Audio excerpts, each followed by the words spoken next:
Bueno, pues señoras y señores, amigos que nos están mirando en estos instantes, a la gente que está conectándose a través de las plataformas, siempre es un enorme placer poderlos acompañar en y a lo largo de lo que dura el programa. Hoy es Noche de Delfos, es jueves. En esta ocasión no está con nosotros el Arquivíveros porque, bueno, tiene una actividad en casa. Sin embargo, pues bueno, me siento agraciado y congratulado porque está conmigo un personaje dentro del ámbito de la investigación de los fenómenos, no solo paranormales, sino también, por ejemplo, de vida extraterrestre, con el que vamos a platicar a lo largo del programa. Para toda la gente que está conectada, para toda la gente que nos va a empezar a ver, le agradezco muchísimo a todos los conectados. Le mando saludos hasta la Blanca Mérida, Yucatán, al biólogo Armando. Amigo, ¿cómo estás? Me da gusto ver que estás viendo el programa y pues bueno, que nos vas a acompañar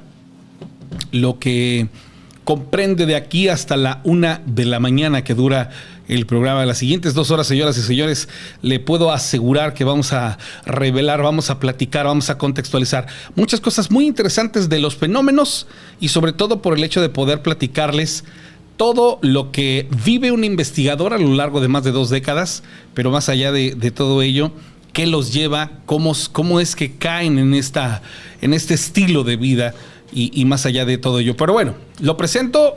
Habrá quienes dentro del argot y del medio que nosotros nos movemos ya lo conozcan. Y bueno, pues bienvenido al estudio. Muchísimas gracias por aceptar esta invitación y por participar en este programa específico de Delfos, y en este capítulo. Josh Lassanti, ¿cómo estás? Gracias, muy buenas noches, René. Gracias por tu invitación. Pues contento de que estemos en tu programa y pues tratando de que las personas, el público en general, tengan la oportunidad de conocer un poco más o más de lo que son los fenómenos extraterrestres y paranormales. Tenemos ya algún tiempo investigando estos temas, estos enigmas, y pues creo que sí va a haber una muy buena aportación en virtud de que tenemos experiencias muy fuertes, pero sobre todo yo sí quiero hacerte mención de que todo lo que yo comente ahora en el programa está documentado. Perfecto. Sea, es investigado y documentado. Bien, le recordamos a todos los amigos que ven el programa, a toda la gente que se conecta, que en este programa se emiten opiniones, que la cosmovisión de los investigadores y de la gente que se dedica a estudiar el fenómeno es parte de una labor, de un trabajo que a lo largo de los años van desarrollando y que como tal, a final de cuentas, nos permite tener perspectivas que de manera fehaciente puedan ser no solo demostrables, sino explicables y que precisamente y basado en ello pues podamos contextualizar ese tipo de situaciones que muchas veces para nosotros son como preguntas sin respuesta, como cosas inexplicables, y qué padre que lo podamos hacer. Pero bueno, muchísimas gracias por acompañarnos y yo creo que la primera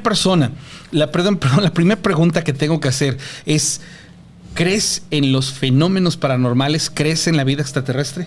Bueno, más que creer, quiero decirte, René, que yo tengo la experiencia de decir que soy un contactado. Contactado. Un contactado. Okay. En la clasificación de este tipo de eventos nos damos cuenta que, por ejemplo, algunos pues han visto naves, otros han percibido algún tipo de energía, vibración, pero ya los más en tercer o cuarto tipo, pues son aquellos que ya han viajado, ¿no? En mi caso sí es un contacto con una nave en forma de boomerang, de las que nosotros conocemos como tipo plasma. Okay. El estado de la materia normalmente se había considerado como gaseoso, líquido, sólido, pero ahora ya entró el plasma, que era algo desconocido para los anteriores científicos. Entonces, en cierta ocasión, yo trabajé para una empresa muchos años, casi 17 años, okay. Del ramo comercial, y tenía sus oficinas generales en Veracruz, Puerto. Y en una ocasión, como cada mes presentábamos el estado de resultados, me fui a salir a trabajar y fuimos a entregar los resultados. Cuando terminamos, un compañero de trabajo de allá me dice, oye, vamos a tomarnos una cerveza y nos vamos a la playa, ¿qué te parece? Pues vamos, agarramos el coche. En aquel tiempo en Veracruz, te estoy hablando en los años en que podías entrar con tu carro hasta la playa. Okay. No sé si has visto ahora donde está un Oxxo, cerca del Penacho del Indio, donde está el asta de la bandera sobre el Boulevard del Malecón. Claro. Ahí se podía entrar hasta la playa. Hablamos del 2000 aproximadamente. Como en el año 2000, Ajá. exactamente, muy bien. Y entonces, pues, yo vi gente estacionada con sus carros y su música y cada quien su rollo. Nosotros llegamos, nos estacionamos, vamos platicando. Y pues era una noche bonita, despejada. 8, 10 de la noche, 11 de la noche. 10 de la noche, okay, a más tardar. En eso, pues yo como que me proyecté y dije, eso es inmenso el océano, ¿no? O sea, que no somos absolutamente nada. Y en eso volteo a ver a la gente, porque estaban en su rollo cada uno, y empieza a pasar una nave, pero pues yo calculo que debe haber tenido unos 80 metros de dimensiones, okay, pero de una forma tan lenta que empieza a transitar. Y le digo a mi compañero Jaime Malpica, le digo, mira Jaime, y me dice, ¿qué es? Le digo, pues no sé, pero ve a una velocidad. Entonces yo volteo a ver a la gente emocionado, como para decirles, vean, estaban en su rollo, solamente nosotros lo pudimos ver. O sea, hay un testigo de esa acción. Ajá. Pasa y en un momento dado yo me proyecté tanto a verlo, porque era tan bonita, quizá como de... pues no puedo describir, pero parecía oro okay, una cosa, un metal precioso, y despacito. En ese instante, cuando comienzan a ver la nave, estamos hablando de que si nosotros nos basáramos en cuestiones de altura, ¿a qué altura aproximadamente desde el mar usted cree que estaba? A la altura de, poquito arriba de los edificios, de los hoteles que son de edificios altos, de a lo mejor de unos 40 o 50 pisos, no más. O sea, muy bajo. Y sobre okay, todo la velocidad fue lo que me llamó la atención. Haz de cuenta que estuviera como quien dice, presentándose ante nosotros. Y en un momento dado yo me vi tanto la nave, o sea, porque pues a cualquiera lo impacta, no es algo sorprendente. Y me pareció ver como que la nave en una parte del centro se volvió transparente. Estamos hablando como si fuera cristal de roca energizado. Y me pareció ver siluetas de color azul dentro. Ok, largos. Le permitía, digamos así, la estructura de la nave le permitía a usted de alguna otra manera observar hacia su interior lo que energéticamente describe como algo en tinte color azul. Como sombras, ¿no? Sombras como humanoides, pero de color azul. ¿Y estas sombras, 1, 2, 3, muchas? No sé, debieron haber sido 3 las que vi. Eran 3, así, pero... ¿Al centro de la nave? Sí, en el como tipo cristal que era de metal y de repente se vuelve como transparente, pero fue segundos. Y le alcancé a ver las siluetas y dije, caray. ¿Cuánto tiempo duró la experiencia? Pues deben haber sido no más de 1 minuto. Ok. Sí. ¿Qué perspectiva tuvo su colaborador, su compañero en ese momento? No, pues nos quedamos impactados, pero lo que más nos sorprendió es voltear a ver a la gente y no no se inmutó. Ellos seguían en su rollo, no vieron la nave. Obviamente no hace ruido. A estas alturas y después, ningún ruido. Nada, cero. Bueno, aquí voy a hacer un parteaguas, pero antes le hago la observación. Sí. En ese instante, cuando usted se da cuenta que ninguna otra persona se estaba dando cuenta del fenómeno que ahí estaba sucediendo, de lo que ahí estaba pasando, ¿qué pasa con usted en la percepción de ello? Vaya, porque aquí cabe hacer la mención.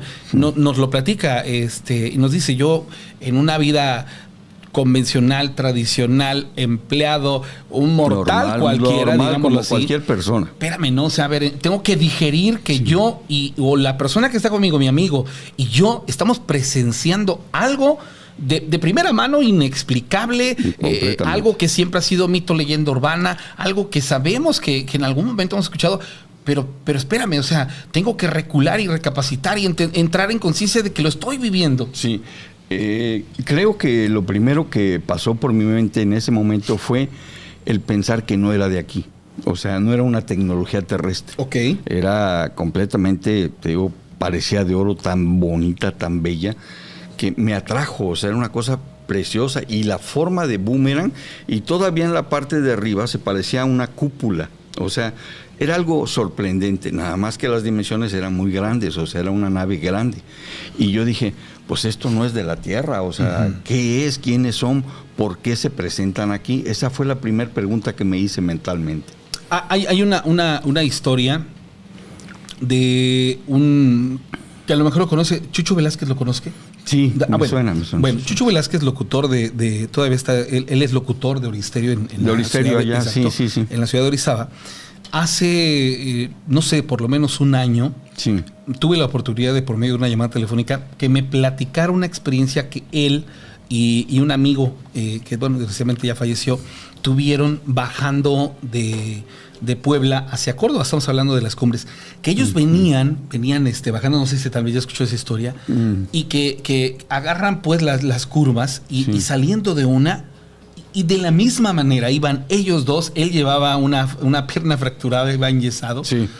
Sale el auto a la claridad, bueno, en este caso al plano más abierto, y un zumbido, porque ahí sí había un sonido zoom, un motor impresionante con un sonido no estruendoso como una turbina de avión, no, algo ahogado, un sonido de algo poderoso, pero digámoslo así, porque se escucha la fuerza, ¿no? Claro. Y la envergadura, y dice, y vemos la nave, dice, frente a nosotros, dice. A mí lo que me impacta es el sonido. Sí. En el caso de usted no hubo ningún sonido. No, nada, no hacía ruido, viajaba como sin aceleración, como impulso, nada más, así suavecito. Hermosa la nave de frente a nosotros, y nadie la vio de los que estaban al lado más que nosotros. Es increíble eso. Entonces, ahí no termina la historia, viene la segunda parte, que para mí es la más interesante. Obviamente en ese momento, pues uno se hace conjeturas, ¿no? Y dices, ¿quiénes son? ¿Por qué vienen? ¿Qué quieren? O ¿de qué se trata, no? Porque son las preguntas que el humano normalmente a lo que no conoce hace, se va, ¿no?, a hacer. Y entonces pasan aproximadamente 11 meses y era el 22 de diciembre del año 2002 y me acuerdo que mi hermana vivía en Veracruz y nos íbamos siempre todos los años a pasar ahí el año nuevo, la Navidad. En este caso fue la Navidad. Y voy con mis hijas y a mi hija Senyase le regalo una cámara Polaroid de las instantáneas, aquellas que se usaban hace algunos años, que se velaban solitas, y las Polaroid. Era la marca, ajá, sí. Entonces se la regalo y nos dice, papá, siéntense para que les tome una foto, voy a estrenar mi cámara. Y ya nos sentamos con mis hijas, toma la foto y no pasó nada, estábamos platicando. Cuando me da la foto, porque ya ves que tienes que hacerle así para que se empiece a velar. Y empiezo a ver que en la parte superior de la foto está la misma nave en forma de boomerang. O sea, estaba arriba de nosotros. Y ya era un lugar completamente ajeno. Si nosotros hacemos dimensiones en medida, más o menos calcula 800 metros de donde yo la vi, ahí. Como si esa nave tuviese una específica razón del por qué estar en la periferia. Ahí. Es correcto. Esa es una. Obviamente uno empieza a carburar y dices, ¿por qué después de 10 meses te apareces, ¿no? Ahora, la foto la logra, obviamente es una evidencia de algo que entre usted y su colaborador habían visto de manera física, pero ahora se presenta en una fotografía que alcanzan a ver o podrían ver pues cantidad de personas, ¿no? O sea, realmente la cámara con el infrarrojo que trae, si recuerdas que tenían un foquito como infrarrojo cuando capta la imagen de la nave, pero yo creo que la nave estaba camuflajeada.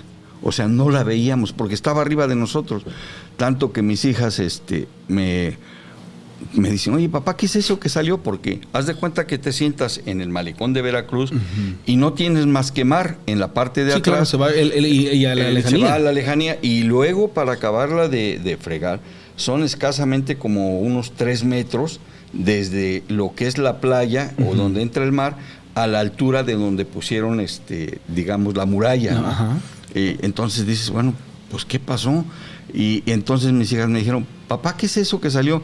Y le digo, no sé, hija, puede ser una luz a lo mejor pero yo no quería que se alteraran ni tuvieran algún concepto diferente. Yo ya sabía que era por la forma, era un boomerang. De hecho, esa foto la guardo como la niña de mis ojos. Sí, claro, ¿no? Porque es una evidencia. Es una evidencia y que lo coloca usted de alguna otra manera como un contactado. Un Así contactado que es testigo del fenómeno. Así es. Hasta este punto, bueno, sin tener un contacto más allá de lo que específicamente nos platica. Pero bueno, a ver, antes de continuar, quiero permitir saludar a la gente que nos ve en las redes sociales, a la señora Miralda, a Belinda, a Mayra, a Alicia, a Larky Iberos, que nos está viendo en estos instantes, que no pudo estar con nosotros, José Luis Galvis, a Tania Mendoza, y quiero saludar a Pepe Lobo, a Laura Estela, al amigo Armando, al Comité de Investigación OVNI Paranormal, a la licenciada Aralit Reyes, a Pedro Pérez, a Pero Hernández. ¿Cómo estás, Berito? Gusto saludarte. Pero estoy mirando a una persona que dejé de ver durante muchísimo tiempo y me da mucho gusto saber que estás bien. Al buen amigo Borges, que está ya conectado. Hermano, qué gusto verte conectado y compartiendo ahí en el programa. El amigo Germán Amor, también fan del programa, que siempre está conectado. José Antonio Melgoza, Oscar Lango. Bueno, a toda la gente que está en las redes sociales, muchas gracias por estar en estos instantes conectados. Y bueno, pues el día de hoy, en este programa de Delfos, con la oportunidad de platicar precisamente con Josh Lassanti. Él tiene ya en su haber pues más de 2 décadas en la parte de la investigación del fenómeno, pero en esta primera parte donde nos platica su experiencia, donde nos dice, mira, a mí lo que me pasó es que a mí me contacta, o bueno, en este caso me permito ser, o decir el hecho de que soy un contactado por haber visto una nave y todo lo demás, que bueno, nos puede llevar a muchas preguntas, muchas incógnitas que ahorita vamos a irle haciendo. Saludos a Brenda Martínez, a Rosenda Carrera Velasco, saludos al ingeniero Lascano de parte de Rosendo Carrera Velasco. Ah, buen amigo. Bueno, Marcelino Gracias, Hidalgo, saludos. En Atoyac, Marcelino Atoyac. Allá en Tijuana, Virginia. Bueno, Omar Andrade, ¿cómo estás, amigo? Gusto saludarte. Y bueno, a ver, viene esta parte, ¿no? Ya después de los 11 meses, cuando ya nosotros tenemos 2 situaciones muy en particular, obviamente nos genera una incertidumbre, ¿no? Viene esa parte importante del ser humano, del cuestionarnos inclusive ese tipo de situaciones, y cómo comienza a emerger su parte de investigador. ¿Qué es lo primero a donde se redirecciona y a partir de ahí hasta dónde ha llegado? Excelente pregunta, René. Mira, a raíz de eso a mí me provoca una obsesión. Obsesión, okay. Sí, fue obsesión. Y digo obsesión, la palabra obsesión, que abarca mucho, porque dije, bueno, yo tengo que saber quiénes son, por qué me están localizando. No digo contactando, localizando en ese momento. Y tengo que buscarlos y saber qué es lo que quieren. Empecé a investigar, empecé a documentarme, empecé a ver quiénes eran los investigadores más actualizados.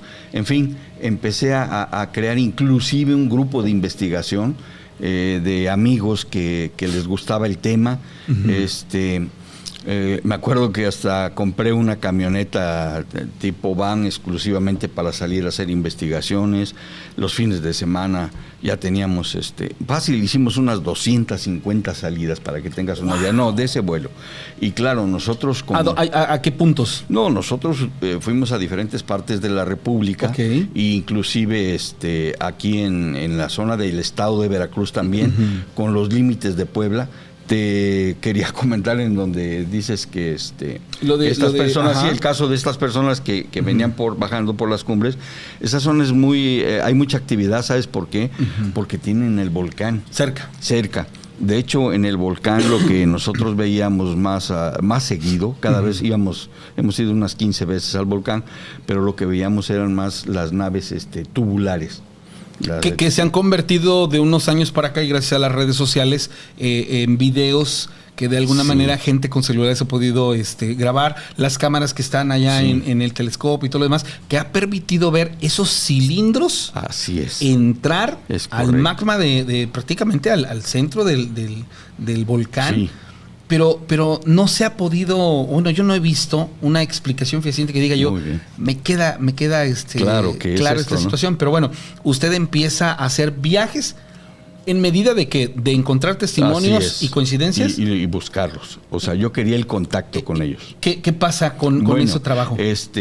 Nada más voy a hacer un pequeño comentario sobre lo que tú mencionas de las naves que entran al volcán. Ajá. Que recuerdo que fue en un noticiero de Joaquín López Dóriga hace ya varios años, ajá, donde presentan una nave que entra tipo tubular, entra al volcán. Y no tienen explicación los de Televisa y dicen, bueno, ¿qué pasó ahí? ¿Qué es? No sabemos. Van con personas de la UNAM que se dedican a la astrología y todo ese rollo, y les dicen, pues debe de ser algún objeto que se generó por un meteorito. O sea, explicaciones no lógicas, no tienen un argumento de peso para poder decir que se trata de un meteorito, de un artefacto o de chatarra espacial por último, ¿no? Incluso te voy a hacer un comentario. Yo hice esa investigación mentalmente, saqué mis datos y dije, bueno, el diámetro del volcán es de unos 800 metros. La profundidad del Popocatépetl es aproximadamente, para donde está el magma, son aproximadamente como pon 1 kilómetro, 1000 metros. Entonces, una nave que entra a esa velocidad se desintegra por la velocidad que lleva. Pues entró. No, y aparte de eso, entendamos que si nosotros habláramos de que fuese un meteorito, el puro contacto a la velocidad, es más, o sea, digo, lo hemos visto en clases de ciencias, deja caer un clavo a una enorme distancia y se convierte en un proyectil que puede tener y generar cosas. Entonces, sí, esa parte me queda claro. Dice Borges, son las llamadas naves cigarro. Sí, o naves de puro, correcto. Muy buena definición, sí.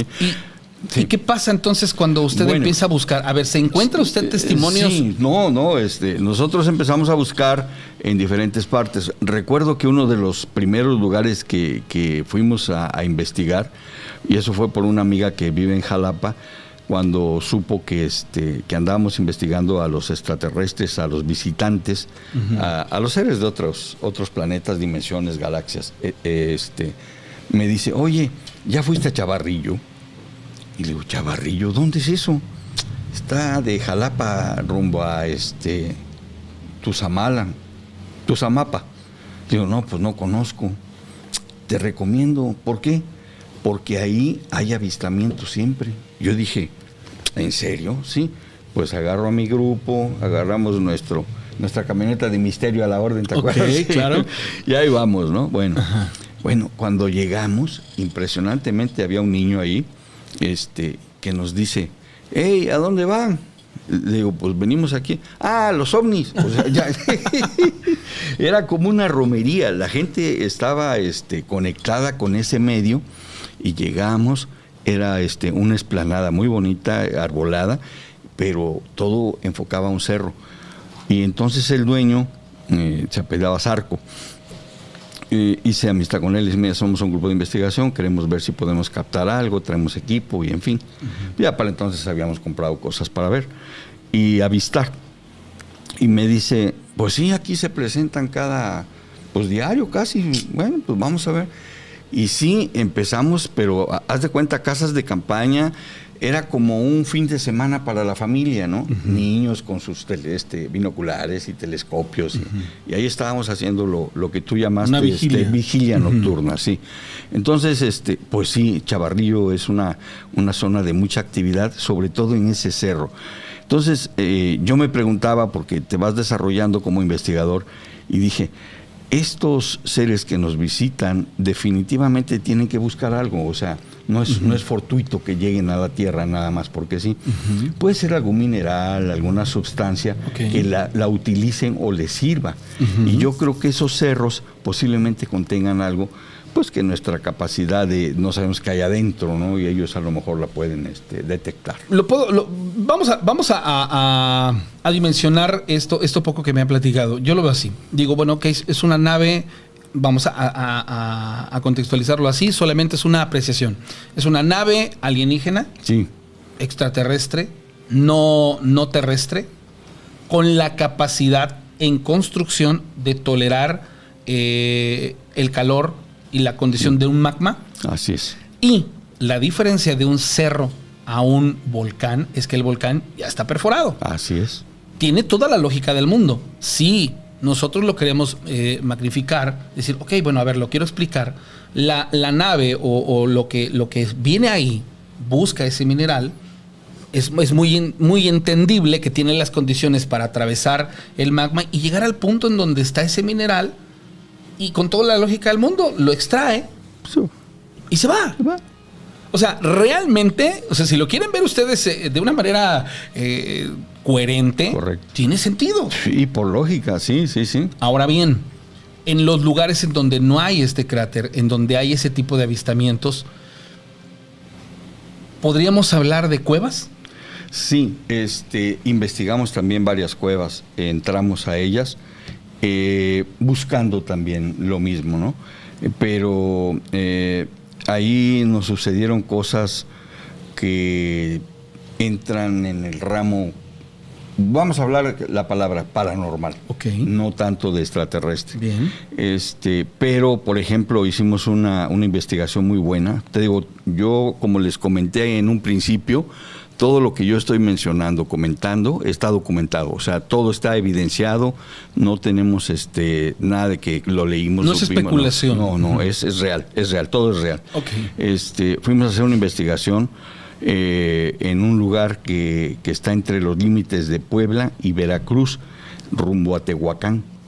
Esa zona es buenísima, es una zona que en un tiempo fue mar. Okay. Hay fósiles y incluso hay huellas de dinosaurios. Está el museo, las tiene. No, es una zona se las recomiendo. Interesante, incluso hay un lugar que es de puros cactus. No sé si recuerdas la película que hicieron de La dictadura perfecta. Okay. El escenario es ahí. O sea, puros cactus, pero son kilómetros y kilómetros de cactus. Entonces, fuimos, hay unas lagunas en la parte de arriba de los cerros y ya nos habían dicho que había movimiento. Pero desde que llegamos empezamos a ver lo que mucha gente le llama estrellas movibles, que no son estrellas movibles. Las estrellas no se mueven. Jamás se va a mover una estrella, de una vez se los digo. Pero sí debe ser un artefacto que tiene movilidad por algún motivo. Y eso ocasionó que, pues llegando, dije, mira, entonces nos empezamos a hacer el campamento en la parte de arriba del cerro. La laguna la teníamos. Y es un cerro grande el que está al frente. Y pues estuvimos haciendo la investigación, incluso, ya ves que cenas. Es una convivencia también. Claro. Con los compañeros, y eran como cerca de las 2:30 de la mañana. A mí me quedaban ya nada más como 5 minutos de grabación de mi cinta. Uso cámaras Night Shot de visión nocturna para poder captar mejor. Y en eso, uno de los miembros del grupo, Rafael Valera, me dice, Inge, ¿sabe qué? Hay un triángulo ahí en el cielo. Y yo le digo, a ver, él lo estaba viendo con los binoculares. Le digo, pero ha de ser el efecto de la luna que, pues, produce cierta luz. No, dice, parece un triángulo. A ver, métanle el telescopio. Ponemos el telescopio y efectivamente eran 2 puntos arriba y 1 abajo, un triángulo. Y estaba estático. Pero no unido. No alcanzaban no, separado, 2 arriba y 1 abajo. En ese momento a mí se me ocurre la idea de comunicarme con ellos. Y agarro y les digo, tráiganme la lámpara grande. Para nuestras investigaciones nosotros utilizamos lámparas que son de 10 millones de candelas. Es casi como un faro de coche, son grandes, ¿no? Y ya me la traen, me la pongo. Y empiezo a lanzar haces de luz, pero yo mentalmente, o sea, yo quiero aclarar esto. Es mentira que me dijeron no, eso no es cierto. A mí se me ocurrió como que mentalmente les decía yo, hola, ¿cómo estás? Mandando los haces de luz. Y un silencio, lo que decías tú de los silencios. Los silencios. Ajá. Pues, ¿qué crees que pasa? Que empiezan a contestarnos. Está grabado, todo lo que yo menciono está documentado. Y entonces empezamos a gritar. ¿Qué es lo que ustedes se logran observar por medio del telescopio? Sí, ¿Qué clase de contestación? No, es que nosotros, por ejemplo, era, hola, pero yo mentalmente no es que yo ni siquiera sé cómo es la comunicación con ellos. A mí se me ocurrió. 1, hola, ¿cómo estás? Y entonces ellos empezaron con el faro de abajo, que no lastima, es una luz tremenda, nos estaban contestando. Entonces me dice el que tenía el telescopio, Valera, Rafael, dice, son todos largos, uno corto, ahora está como loco. Yo, estuvimos intercambiando comunicación que duró más de 2 minutos. Está grabado. Ok. Entonces, eso es un sistema de comunicación, porque quizá nosotros como humanos no tenemos la capacidad, que es lo más difícil, de poder comunicarnos con entidades de otra mentalidad superior, o sea, desarrollados, pues. Que aquí se va a quedar el enigma de que lo que para usted fue una interpretación de hola, ¿cómo estás? ¿Cómo estás? ¿Qué exactamente pudo haber sido lo que ellos referenciaron? Bueno, con sí, esa contestación, ¿no? Ellos estaban tratando de comunicarse con nosotros porque nos contestaron, eso es un hecho, ahí está documentado, pero fíjate que uno de los miembros del grupo me dice, René, ingeniero, se me hace que es clave Morse. Y le digo, no es clave Morse, porque la clave Morse es inventada por el humano. Esto para mí es código binario. Okay. El código binario siento que es universal. Ahora, y viene una parte interesante de la plática. En algún momento de todo lo que es su labor de investigación, aparece un código, aparecen 4 códigos, bueno, en este caso no serían códigos, letras. 4 letras para usted, que se convierten en una conexión y que los llevan a generar un mantra. Pero platíqueme esa parte. Es que eso es muy fuerte, René. Tenemos, pero tendríamos que desarrollar esa plática, pero voy a mencionar de qué se trata, porque así como siempre hemos sido transparentes, mi grupo se llama Investigación Dalep, hay 4, bueno, hicimos un mantra. Mantra es el poder del verbo. 100%. O la conexión de la mente en stand-by, como para poderse proyectar. Bueno, el mantra lo hicimos en hebreo, lo invocamos en hebreo, tratamos de invocar estos seres en hebreo, y pasó el tiempo, fue en un lugar muy cerca de la barranca del Metlac, en el rancho de un amigo. Me lo prestaba para hacer algunas investigaciones porque ahí hay mucha actividad, y bueno, fuimos. Y pues eran aproximadamente como las 2:30, 3 de la mañana. Tienen unos bambús muy, muy grandes. Y me dice uno de los, bueno, voy a hablar de él, ahorita ya en paz descanse, puedo hablar de él, Ramón Barragán, que era sacerdote en paz descanse de la Cábala Hebrea, masón en grado 33, y me dice, oye, fíjate que me gusta este lugar. ¿Por qué? Porque se siente una vibra agradable. Dice, ¿por qué no hacemos un mantra? Y le digo, ¿pero cómo, Ramón? Dice, pues 3, hacemos la cadena de la unión y empezamos a hacer el mantra. Bueno, y él dice, ¿ustedes no me van siguiendo? El mantra era en hebreo. Y empezamos. No, hombre, sientes que te corre la energía, pero yo estaba como anclado al piso, o sea, sentía una cosa, me circulaba la energía, pero anclado al piso, no me podía ni mover. Y haciendo los sonidos o vibraciones o frecuencias guturales, así como nos lo estaba diciendo Ramón, pues ya pusimos una persona a que nos tomara las fotografías en esos momentos, de los mismos del grupo, y salen unos tipo orbs, como energía, ¿no? Bueno, pasó. Dijimos, ok. De ahí nos fuimos es un rancho, la casa tiene una casa, y unos bambús muy grandes. Y en esos bambús, como es ahora, de repente empezaron a tronar, tras. Y pues, entonces lo que ya teníamos por experiencia es que donde sentimos que hay alguna actividad energética, tomamos una foto, ya por automático, ¿no? Aquí sentimos algo así, ¡pum! Para esto, pues tomamos las fotos, y en la parte de abajo, cuando nosotros estábamos, y eran como las 3 de la mañana, ya después del mantra, ya después de todo, se oían ruidos abajo del rancho que va a dar a lo que es el corazón.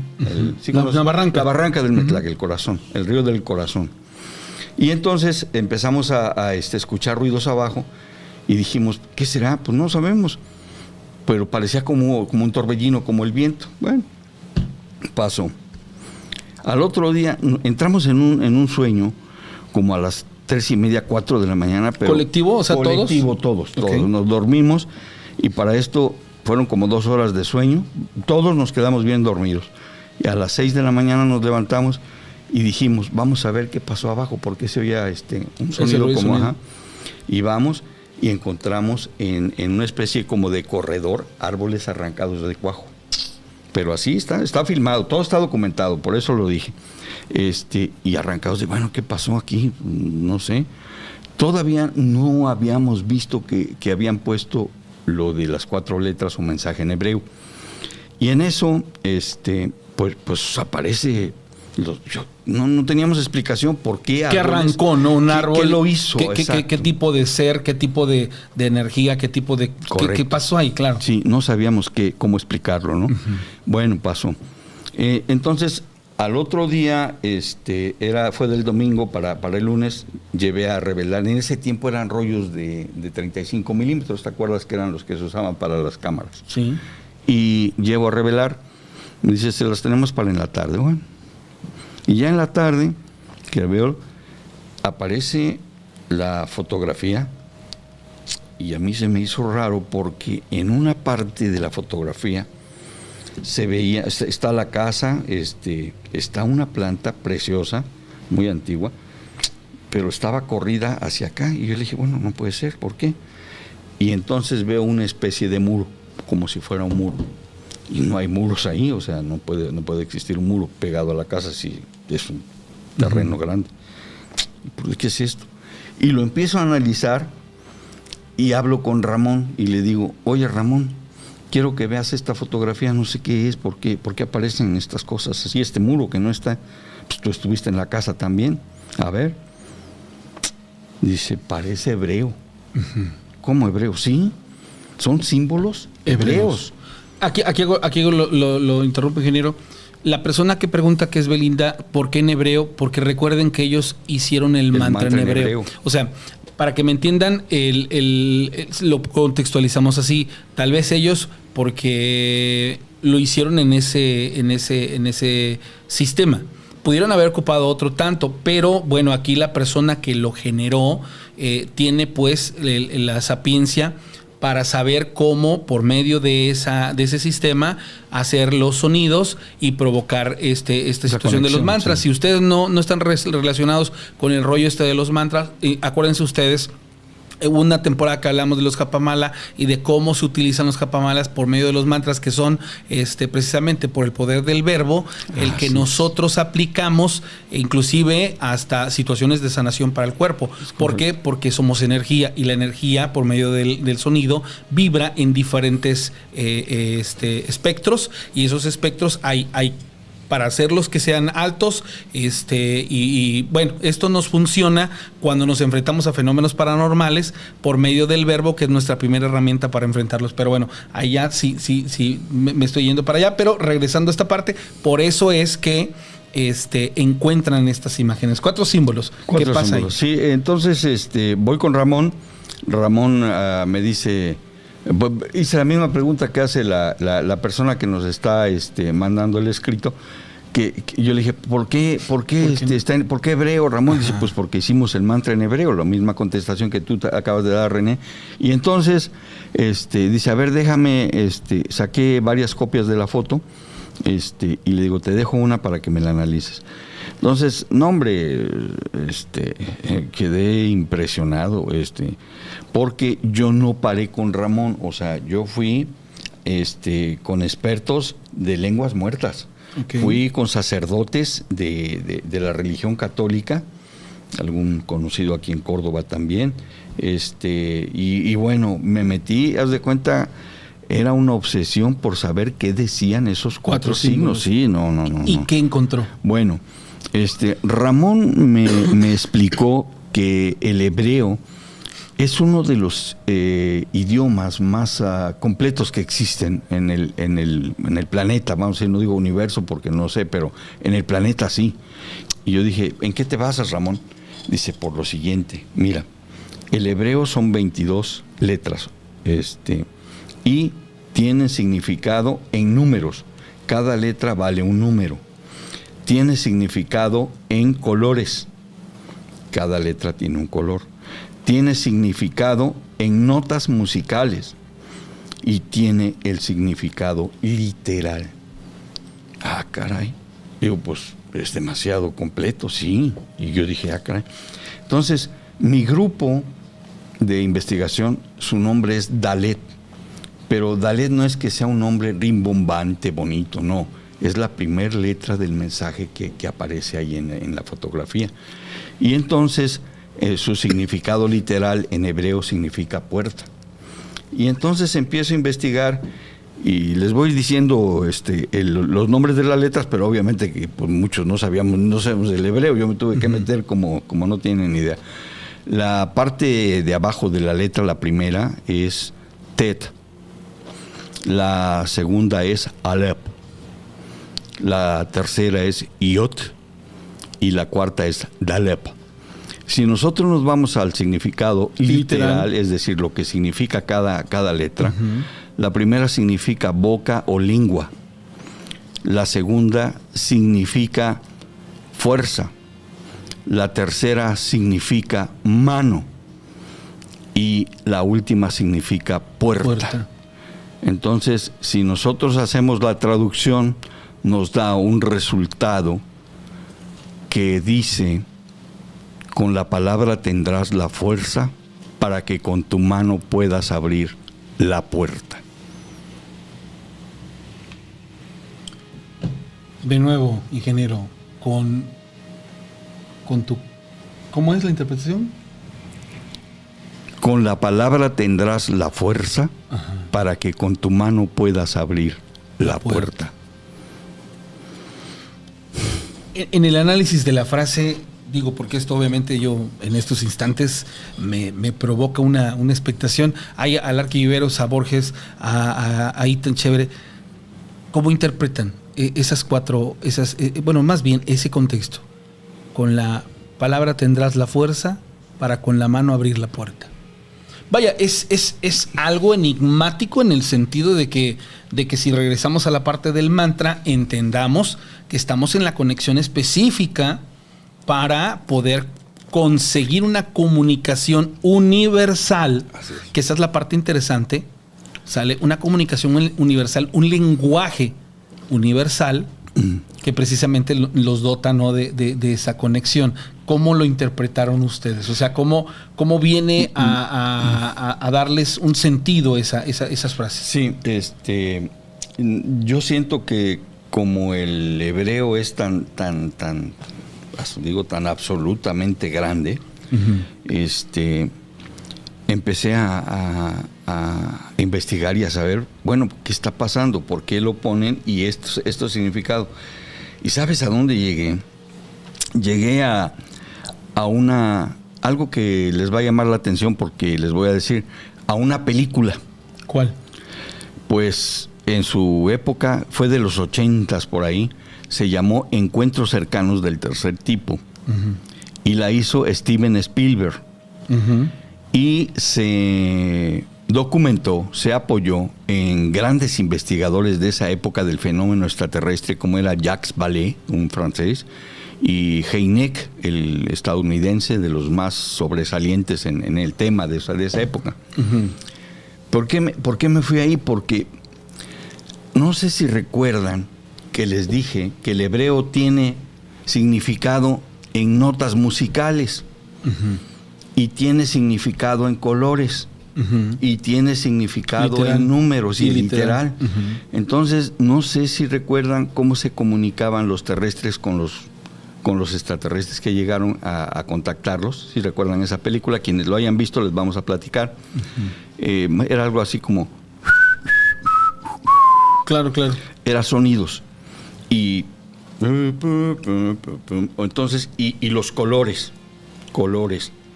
Y los números, las manos, o sea, era como se podían comunicar. Entonces dije, bueno, Steven Spielberg, ¿de dónde sacó esta información que se puede uno comunicar con los extraterrestres, con sonidos, con colores o con números? Y era parte del significado que tiene Sí, el mensaje. Y en hebreo, el hebreo es tan completo que yo lo ¿cómo te diré? El humano tenemos esa naturaleza. Queremos encontrar algo parecido de lo que conocemos. Y en este caso yo lo único que encontré fue eso. Con respecto a lo de al mensaje, por el contexto, a mí le voy a decir una cosa que aquí Borges dice, un signo significa boca, ¿cierto? Sí, boca. Bueno, pero a mí me llamó la atención la parte de la palabra puerta, el cuarto signo. Esa es la más fuerte para mí. Le platico porque por una extraña razón últimamente yo tuve una especie de conexión con la palabra puerto, y a nivel bíblico hay 5 digámoslo así, versículos en donde hablan de puertas. Por ejemplo, en Isaías 22:22 dice: entonces pondré la llave de la casa de David sobre su hombro, cuando él abra nadie cerrará y cuando él cierre nadie abrirá. Luego 1 Corintios dice: porque se me ha abierto una puerta grande para el servicio eficaz y hay muchos adversarios. En 2 de Corintios dice: cuando llegue a Troas para predicar el evangelio de Cristo y se me abrió una puerta en el Señor. Bueno, aquí la parte del contexto religioso, más allá de esto, es el manejo de la palabra puerta. Sí.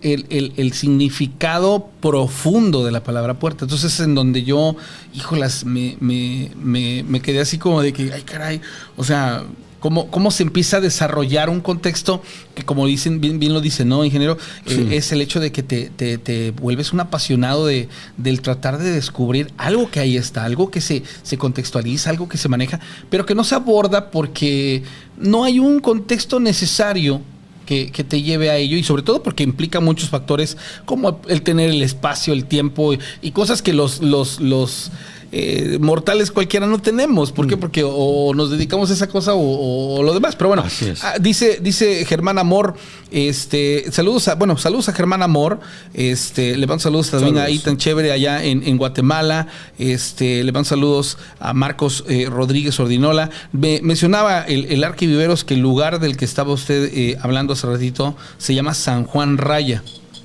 Ah, sí, el de donde tuvimos el contacto con las luces, sí, fue en San Juan Raya. Dice, es un mensaje que hace años interpretaron en el volcán, de hecho lo hizo Maussan. No es referencia a ese. No. Okay. Ese que sacó Maussan era un mensaje en el volcán Ixtaccíhuatl y no tiene nada que ver. Esta es una fotografía. Aquel fue interpretativo. El de nuestro es palpable, está en físico. Claro, o sea, es una algo, evidencia real. Pero más allá de real, es algo particular, específico o de ustedes. Y ahí te va un comentario que voy a hacer. Aquel es interpretativo porque decían, aparecen unos signos hebreos en el volcán Iztaccíhuatl, pero el nuestro es una fotografía documentada. Y entonces, ¿qué sucede si yo tengo la seguridad de que es de origen extraterrestre? O sea, no vino de nosotros, no vino de nadie humano, sino es extraterrestre. Digo, aparte de esto, hay para la gente que se pregunta acerca de las evidencias, ahí les va para que lo puedan contextualizar. Y esto es parte de algo que con el Arquiviveros en algún momento lo contextualizábamos y ya se lo platicé al ingeniero acerca de la cueva de Platón. Nosotros a veces somos muy, digámoslo así, agresivos cuando nos enfrentamos a un fenómeno que nos causa expectación, porque queremos de manera fortuita, rápida y cero prudente el tener las cosas en la mesa. Si ustedes en este instante, después de provocarles esa cosquilla, esa comezón, perdón que lo diga de manera burda, por el poder conocer acerca de este rollo, lo primero que tendrían que hacer es cuestionarse hasta el dogma, perderse y después empezar a generar una cosmovisión personalmente de esto que ustedes van a empezar a estudiar. Y obviamente van ustedes a empezar a digerir, van a empezar a enfrentarse a un montón de incógnitas, pero más allá de eso, a tener que contextualizar con una mente muy abierta, situaciones que a lo mejor igual por creencia, por ideología, por lo que quieran, les provoque un dolor de cabeza inclusive.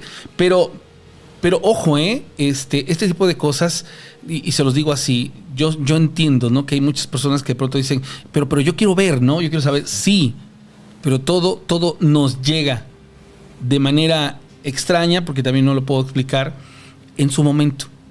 Esto es real, ¿eh? O sea, no por el hecho de que ustedes vengan el programa y digan, ya quiero saber, ¿no? A ver, compártemelo. No, espérame. Para que tú llegues al conocimiento, para que tú llegues a la evidencia, para que tú llegues a tener ese privilegio, primero vas a empezar a trabajar. No te va a llegar de hoy para el ratito y sin sentido, porque cuando te llegue, no vas a saber ni contextualizarlo, ni comprenderlo, ni entenderlo. Entonces, esta parte es algo que a mí me genera una expectación mayor. Porque en el caso de usted, que lo orilló a agarrar y decir, vámonos a más de 200 lugares en un lapso de tanto tiempo. ¿Por qué? Porque buscamos. Porque estábamos, usted en esa parte que yo quiero saber. Quiero explicar. Hay una persona que se llama José Tobar que dice, ¿por qué si los platillos voladores viajan tan rápido no hacen ruido? ¿Cuándo quiebran la barrera del sonido? Son cuestiones científicas que a final de cuentas no existe una evidencia palpable de una nave que puedan haberla investigado, o tal vez sí lo hay, pero no es algo que nosotros tengamos contextualizado. ¿La contesto? Pero eso lo voy a decir. No hacen ruido porque ellos se manejan por una energía muy probablemente que se llame electromagnetismo. Okay. O sea, no utilizan ya combustible ni nada de eso como nosotros los terrestres. Uh-huh. Por eso no hace absolutamente ningún ruido. Ok, bueno, entonces ese tipo de cosas que a veces igual nos pueden parecer a nosotros un enigma muy impresionante, tiene muy seguramente una explicación muy simple. Dice Armando desde Mérida, Yucatán, sí. Dice, quisiera esclarecer si en los distintos estados o ciudades o de entre gobiernos existen agrupaciones o elementos que conocen y saben del tema paranormal y se encargan de casos de dicha competencia cuando las fuerzas de seguridad ordinarias se topan con estos casos. Él hace esta pregunta y le voy a decir dos cosas. Yo tengo un amigo que es boina negra, sí, que está en el ejército y que es fuerzas especiales. Sí. Y un día le pregunté, le digo, oye amigo, te voy a hacer una pregunta.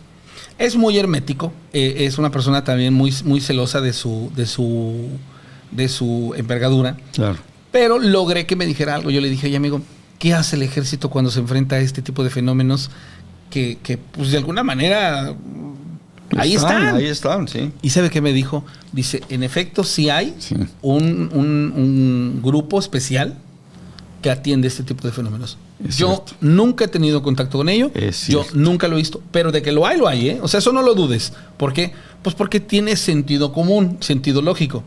Si es algo a lo que nos hemos enfrentado a lo largo de cuántos años, pues obviamente tiene que haber alguien que se dedique a la investigación y que tenga un contexto de alguna manera digerible para poderlo abordar. Armando nos platicó hace muchos años cerca de una laguna de un contacto extraterrestre, de una nave, y que ahí mismo llegaron fuerzas del orden público y que llegaron ejército y que llegó Marina y que acordonaron y a todos les dijeron, ¿saben qué? Permítame porque lo que venimos es hacer tales cosas. Él habla de que vio a personas como los famosos hombres de negro y todo este rollo, y digo, pues es que sí tiene lógica y sentido, ¿no? O sea, yo creo que así como tú, ingeniero, de alguna manera hay muchas otras personas que se han enfrentado al fenómeno y lo han llevado a la investigación, pues porque es evidente, ¿no? Que te provoca una expectación que dices, ¿qué es? ¿Qué más has encontrado en la investigación? Mira, referente a lo que acabas de mencionar, te voy a decir la palabra, afirmo que sí es verdad. Y te voy a platicar una anécdota.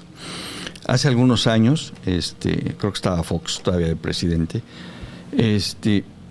fui a desayunar al VIX, que está ahí en la placita que tenemos acá. Y entonces llegué temprano al desayuno y me encuentro un amigo que en ese tiempo era el comandante de la Policía Federal en toda esta zona. Éramos amigos y me ve y me dice, Pablo, ¿qué pasó? Pásale, mete a desayunar conmigo, estoy solo. Y empezamos a platicar.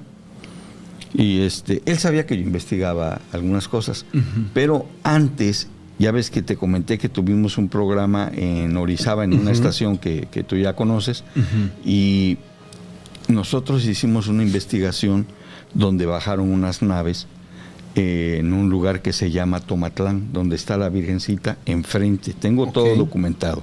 Son unos hoyos tremendamente grandes que alguna vez que tengamos oportunidad te voy a presentar la evidencia. Claro. Pero por estrategia yo no dije que eran en Tomatlán. En el programa yo mencioné que eran en Presidio, rumbo a Tezonapa. Dos puntos completamente pero lo hice consciente de que no quería que hubiera afectación de este lado. Bueno, pues entonces me pongo a platicar con él y me dice, oye, fíjate que vinieron apenas unos del CISEN. Ajá, le dije, sí, ¿qué onda? No, dice, pues me preguntaron por un lugar que se llama Presidio del CISEN. Del CISEN. Y le digo, ¿y eso? Pues no sé, dice, venía un grupo. ¿Y qué hiciste? Dice, le hablé a mi jefe y le digo, oye, vinieron unos gentes del CISEN que quieren que les diga más o menos la ubicación de un lugar que se llama Presidio, no sé a qué vengan. Y le dice su jefe, dales todo el apoyo. CISEN es el Centro de Investigación de Seguridad Nacional, ¿cierto? Sí, de Seguridad Nacional. Entonces, imaginen ustedes por qué estaban interviniendo. No, y entonces iban a Presidio. Me dio risa cuando me lo comentó. Pues sí, porque usted había... Yo sabía dónde había sido, ¿no? Entonces, ahí constaté que todo lo que cae arriba del cielo y está en tierra, pues sí interviene el gobierno, y muchas de las ocasiones yo creo que deben de tener una negociación con nuestros vecinos para entregar ese tipo de cosas. Sí, para ese tipo en tu carácter de investigador, y si yo te pregunto, ¿quién para tu criterio crees que ya tiene un contexto más amplio de los fenómenos que hablan de situaciones extraterrestres? ¿De qué gobierno estaremos hablando? ¿Estadounidenses, rusos, chinos? ¿Quién crees tú que por lo que has investigado y lo que has hallado ya de alguna u otra manera hasta se han sentado en la misma mesa? Sí, mira, yo me gusta ser realista porque siempre he caminado, me he conducido con transparencia. Siempre es un criterio de mi grupo, siempre el ser honesto, hablar con la verdad, decirle a la gente la verdad. Entonces, eso de que ya tienen convivencia los Estados Unidos con los grises no, o sea, los grises existen, yo ya lo sé, pero no tienen esa correlación. Pero lo que sí te puedo decir es que desafortunadamente todo lo que es tecnología extraterrestre la tienen los rusos, la tienen los chinos y la tiene Estados Unidos, pero no la tienen para bien de la humanidad, la tienen para tener mayor poder y control de la humanidad. Que eso a final de cuentas tiene toda la lógica y el sentido, ¿no? Sí, el ser humano se siempre va a querer buscar tener más y ser más poderoso. Yo te pregunto, tocando este tema, ¿crees en la censura de este tipo de contextos, contenidos? ¿Crees que hoy en día el hablar de este tipo de temas nos lleva a poder interactuar en una línea muy delgada a la que nos podríamos llegar a cuestiones conspiranoicas, todo esto rollo? O sea, ¿crees tú que esa parte, si nosotros la abordáramos, cayéramos en una censura como tal? Excelente tu pregunta, René. Tocaste un tema muy sensible, pero te lo voy a contestar. Mira, creo que la parte más sensible en cuanto a que afectaría si dejaran que esto se supiera, se conociera, sería la religión. Claro, eso lo hemos abordado. ¿Sabes, ingeniero? Hace unos meses, íbamos de viaje a Oaxaca con el Arqui y manejábamos ese contexto y decíamos que si hay una razón por la cual últimamente hay mucha evidencia de este índole, y lo voy a decir así, ojo, es una perspectiva y únicamente estoy dando mi punto de vista. Claro. Para mí, la religión hoy en día perdió tanta fuerza que el fenómeno cada vez es más evidente. Efectivamente. Entonces, imagínate... Digo, yo soy creyente de Dios, pero del Dios del universo, o sea, no del Dios de la tierra, sino de allá arriba, el Dios de todo el universo. Claro. Hablemos claro. Para mí es una fuente principal de energía que existe, ¿no? Y que es la que nos conduce hasta cierto punto y nos encomendamos para que nos proteja y nos cuide, etcétera, etcétera. Pero si nosotros nos metemos a esa parte de la religión donde dices, oye, Jesús era un ser extraordinario, o sea... Con facultades... Buda era un ser extraordinario, o sea, tenía facultades en el Islam, ¿cómo se llama? Que también tenían su Alá, no, pero entonces eran seres especiales. Pero ¿qué sucede si hablo en el sentido figurado, aclaro, porque no quiero afectar a nadie, ¿eh? ¿Qué sucede si estos seres pues no eran terrestres y venían de arriba y tenían esa facultad por el desarrollo mental que tenían? En esa plática que tenía con el arquitecto decíamos, ¿qué le pasa al ser humano cuando fallece, cuando muere, cuando pierde la parte física? Se convierte en una energía, una energía, digámoslo así, en condiciones no explicables porque no nos podemos morir y regresar y platicar, pero decíamos, ¿qué características adquiere esa energía? Inclusive hay facultades hasta cierto punto divinas para esa energía que una vez que falleces te da el poder de, por ejemplo, tener omnipresencia, de estar, la ubicuidad, otros factores. ¿Por qué meto este contexto con esto que tú estás mencionando? Porque realmente si ustedes analizan todo lo que vamos platicando y todo lo que se van diciendo, son cuestiones que se pueden explicar y que son delicadas porque obviamente nosotros fuimos aculturizados bajo un lineamiento específico dentro de un orden o de un control. Pero vámonos todavía más allá. Desde que se crearon las sociedades y se estipularon los roles, todo es con una finalidad, y esa finalidad no es solo tener el control, sino simple y sencillamente tener un orden. Más allá de un control, o sea, porque el control, recuerden que lo adquieren por medio de una situación, inclusive por medio de una coacción, ¿no? Y hablemos inclusive de la misma violencia. Entonces, el poder, exactamente. Entonces, esto nos queda claro.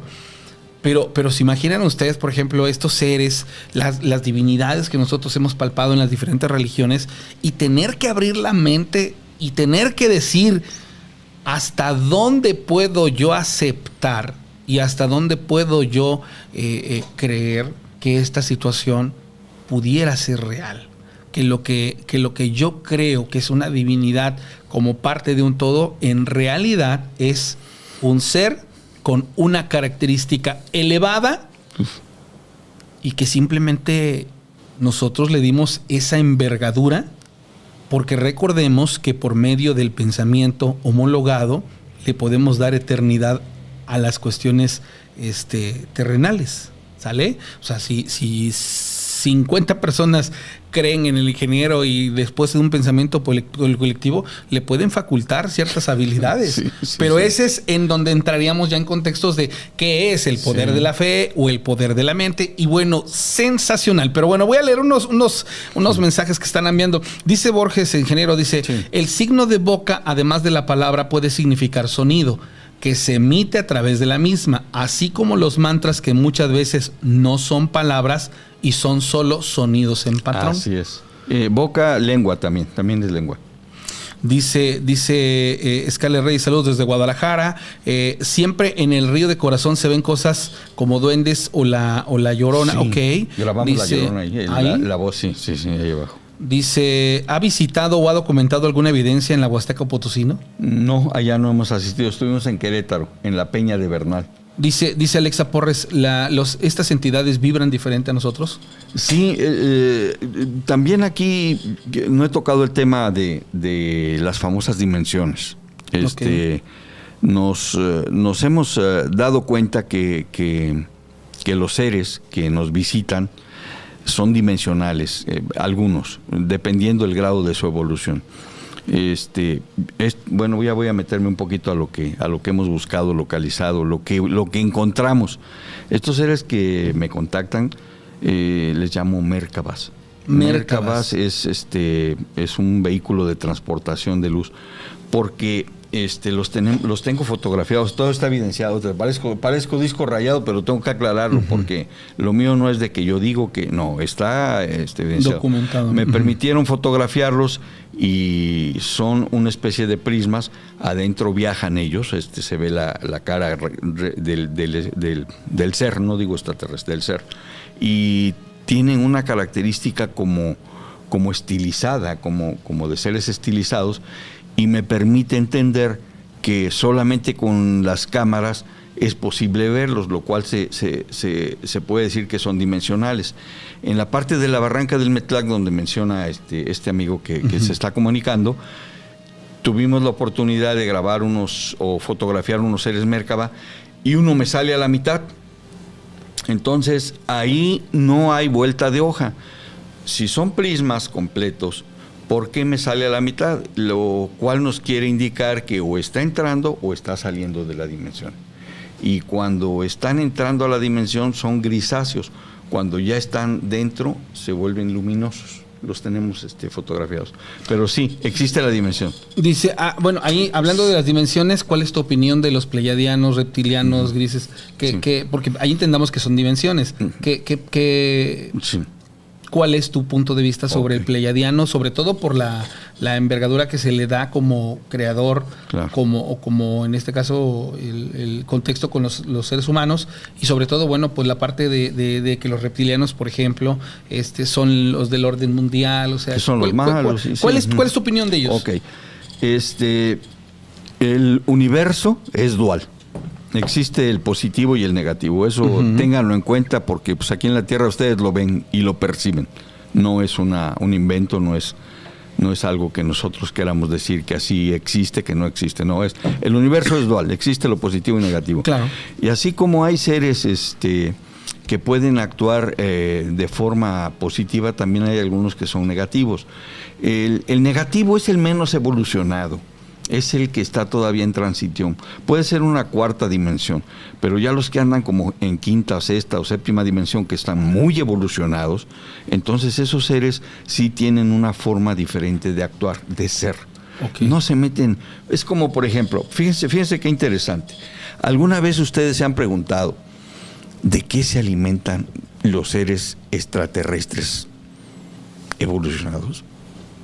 Nosotros necesitamos una fruta.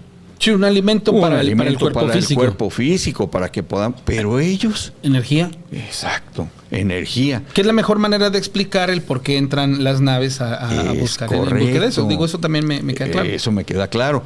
Es una forma de cómo ellos se alimentan y subsisten.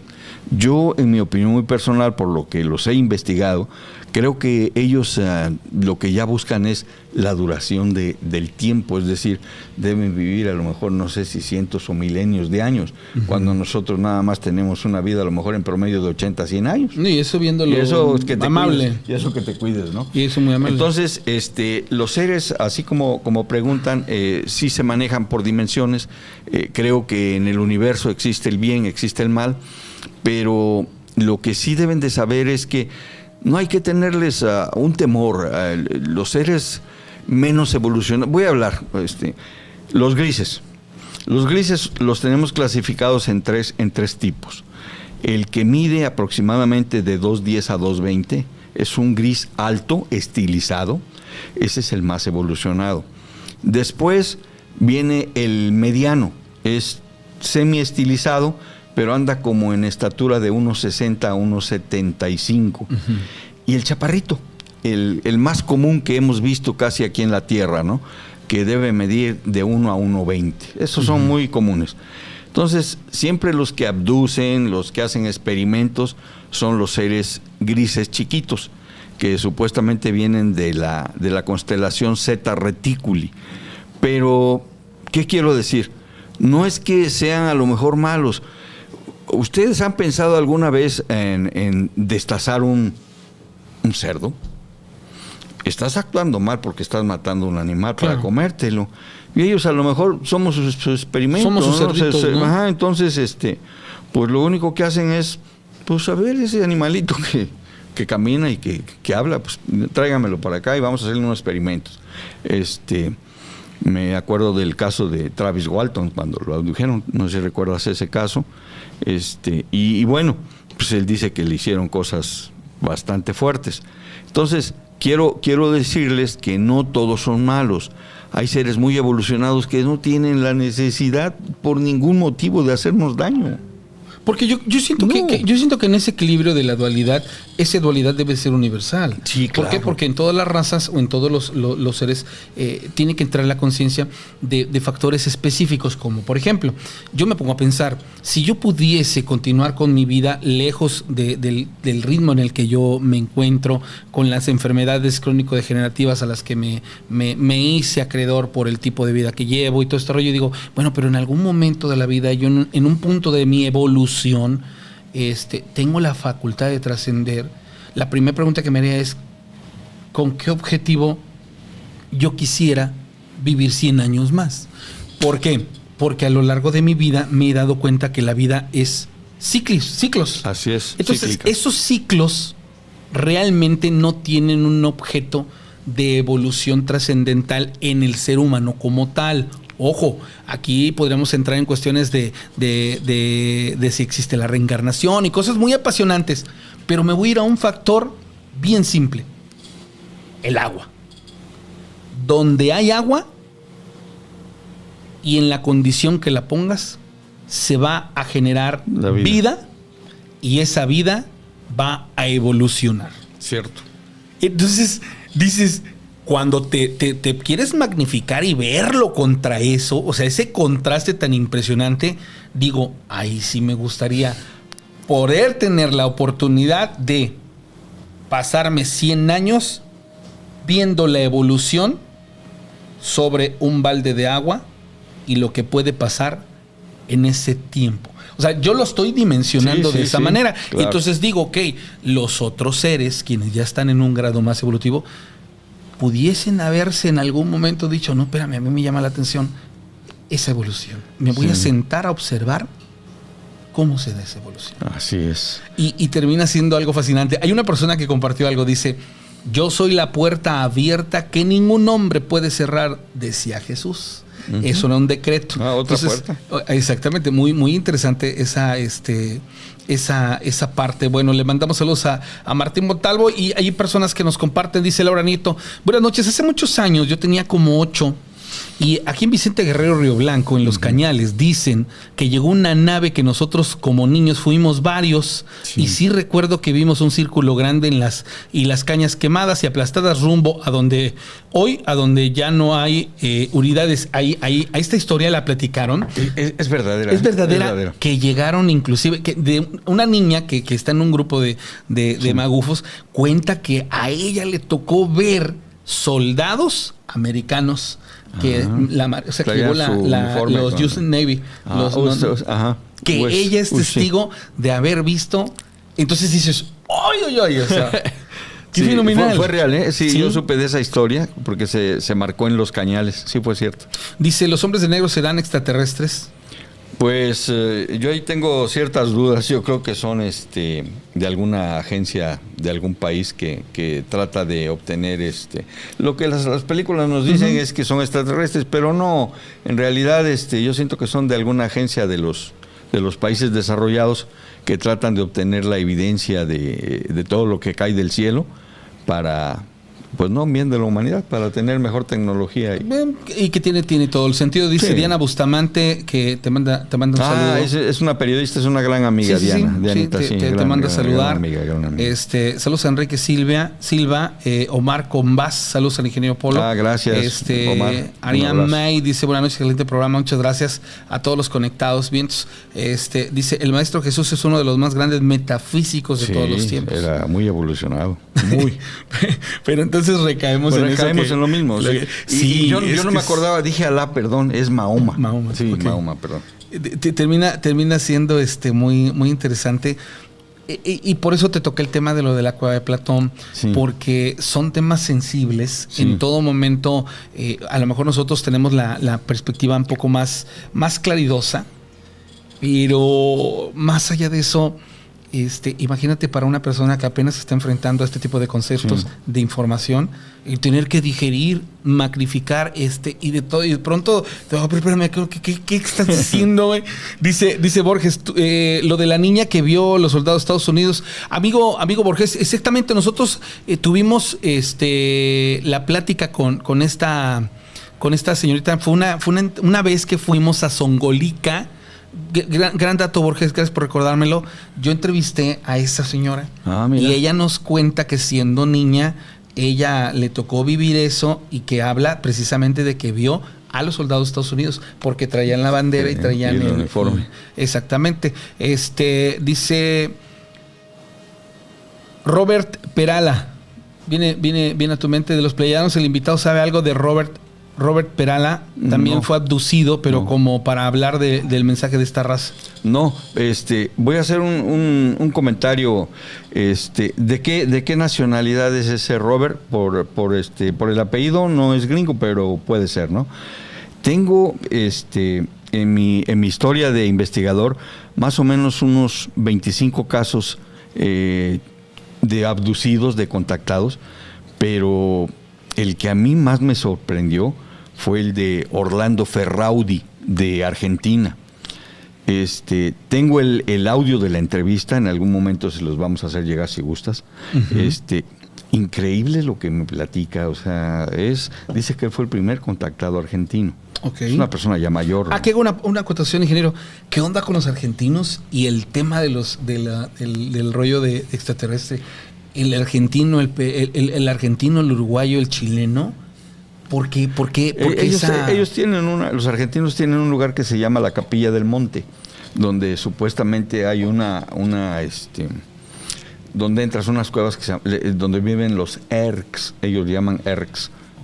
Y pues son muy aficionados, o sea, yo tengo unos grandes amigos argentinos que... En el tema cañón. No, cañón. Cañón. Y de este hombre, Orlando Ferraudi, así les adelanto algo que les va a dejar fríos, no, a lo mejor no lo creen.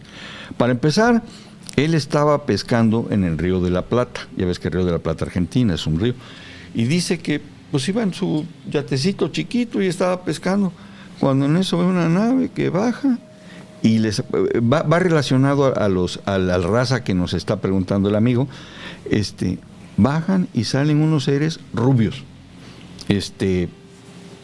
perfectamente hermosos. Bellos, hermosos, perfectamente bellos, y salen, lo abordan y dice que todo lo manejaban como con un cinturón que tenía, con la hebilla se manejaban. Pues total que se lo llevan, ¿no? Pero ¿qué crees que dice? Voy a platicar en otra ocasión más en fondo. Pero lo que quiero adelantar es que los va a dejar pensando. Que el sol es frío. Esa no te la sabías. El sol es frío. Le digo, ¿cómo, Orlando? Sí. Ellos me dijeron que el sol es frío y que lo que nosotros vemos es lo que estamos a la distancia. Pero ya está cerca del sol y es frío. Chino. Y había yo leído hace tiempo de una teoría ahí, pero pues dije, estos están medio... Cuando nosotros nos paramos a las 8 de la mañana y nos vamos a un claro, uh-huh, levantamos la mano y sentimos un rayo del sol a la lejanía, es un calor, perdón por la expresión, cálida. Uh-huh. Cálida. O sea, es un calorcito que a nivel energético te provoca una sensación de fuerza. Sí. Tú te paras a las 12 del mediodía con el rayo del sol, pones la mano y es un sol quemoso. Ya no es energía.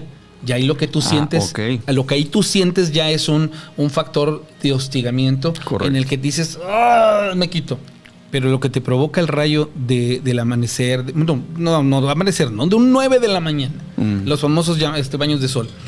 Y cuando tú tratas de explicar qué es el sol, te lleva a muchos factores, a muchas preguntas, porque dices, bueno, es que ¿de qué sol hablamos, no? Del de las 8 de la mañana, del de las 2 de la tarde, del de las 4 de la tarde, porque si tú analizas, son diferentes sensaciones las que te provoca la distancia en la que tú te encuentras. Exactamente. Inclusive, y tienes toda la razón en lo que dices, en la noche tú lo que sientes es, como ya está lejos, tú sientes el frío. Claro. Entonces, tal vez hay una forma de interpretar cuando él dice el sol es frío. Sí, él me dijo, el sol es frío. Le digo, pero ¿tú en qué te basas, Orlando? Dice, ellos me lo dijeron y pasó la nave cerca del sol. Nada, no ningún problema. Le digo, pero trae equipo especial. No, dice, es que ellos dicen que el sol es frío, que tenemos otra concepción porque nosotros no conocemos. Y algo que a mí también me dejó perplejo es cuando me dice, ellos comentan que tienen una base intraterrestre. O sea, también hay intraterrestres, que es un tema muy interesante, pero había que abordarlo de una forma un poco más con penetración, no es tan... Dice Borges, ¿será que Argentina y Chile están ubicadas cerca de la Antártida y por eso hay tanto Puede fenómeno? ser, sí, puede ser. Él habla de los intraterrestres. Los argentinos hablan de los ergs que viven en las cuevas esas que hay en Capilla del Monte. Nosotros en México hablamos de las gárgolas y que también creemos que ese fenómeno habitan en las cuevas. Los famosos seres alados. ¿Te ha tocado el tema? Claro, ¿no? Pues yo seguí la investigación de la bruja de Monterrey. Hace algunos años, ¿sabes quién estaba en ese grupo? Se llamaba algo de OVNI, un grupo OVNI, OVNI. Y estaba Diana Perla Chapa, que es la mamá de Tatiana. Esa es aficionadísima del fenómeno. Y ellos presentaron la famosa bruja de Monterrey, que es como una gárgola o algo así que andaba volando en el Cerro de la Silla. Es increíble porque yo tengo dos entrevistas con dos personas que vieron al ser y en las diferentes formas en las que nos los han presentado, hablan desde el ser alado con plumas, sin plumas, con rasgos de carne, entonces tú empiezas a pensar y dices, bueno, ese tipo de... Porque gárgola es la forma más simple de describirlo y es interesante. Entonces dices, ok, y aquí en México se ha contextualizado mucho ese es verdad. Digamos, ese ser. Sí. Y hemos llegado a la creencia de que es en las cuevas en donde habitan. Sí. Y que se reproducen y que vaya, están ahí. Dice, saludos a Enrique Luna Castillo, que te manda saludos. Gracias, Enrique. Saludos. OVNI de Bariloche, Argentina. Dice, ¿en dónde quieran los seres como los demonios y ángeles? Ese es un tema que a lo mejor podamos tocar más adelante. Ajá. Porque leí que en algún momento hablaste de los milagros de la Virgen y todo este rollo. Oh, sí. Pero son temas que sí, hay ya que... es de muy profundo. Exacto, pero aparte hay que escudriñarlos bien. Sí. Porque cuando nosotros hablamos de seres extraterrestres, tenemos que colocar a los demonios y a los ángeles en alguna posición. Sí. Y basémonos en que esas divinidades que nosotros hemos contextualizado, lo comentó el ingeniero, que hablábamos de Buda, que hablábamos de en este caso de Jesús. Entonces, o sea, realmente pudiésemos tomar una teoría que a final de cuentas solamente es un pensamiento, es una opinión, es un argumento. No somos dueños de la verdad, simplemente estamos compartiendo una especulación, una forma de trabajar y compartirles una cosmovisión, pero más allá de eso no. Pero ahí viene esta parte, ingeniero. Sí. Martín Montalvo dice, me acuerdo de Dalet. Vientos. Sí. Saludos a Irving de Funishat Rocks. Saludos, Martín. Dice, esas cuevas en Argentina no es donde llegaban los límites de los incas, donde encontraron niños momificados que hablaban de seres que los igualaban en esas cuevas en las montañas. No, eso ya les pertenece a Perú. Dice Omar Arias, ¿no será que dice que es frío porque el sol como tal no hace el desprendimiento de calor como se supone? Área de la física, no existe el frío, sino simplemente no emite una transferencia de calor. Puede ser. Digamos, el conocimiento humano tiene cierto límite, ¿no? Pero yo cuando Orlando Ferraudi me dijo eso, yo entendí que la nave había entrado al sol. Sí. O sea que pasó adentro del sol, o sea, ahí no, es frío. Y le preguntó, oye, ¿por qué no?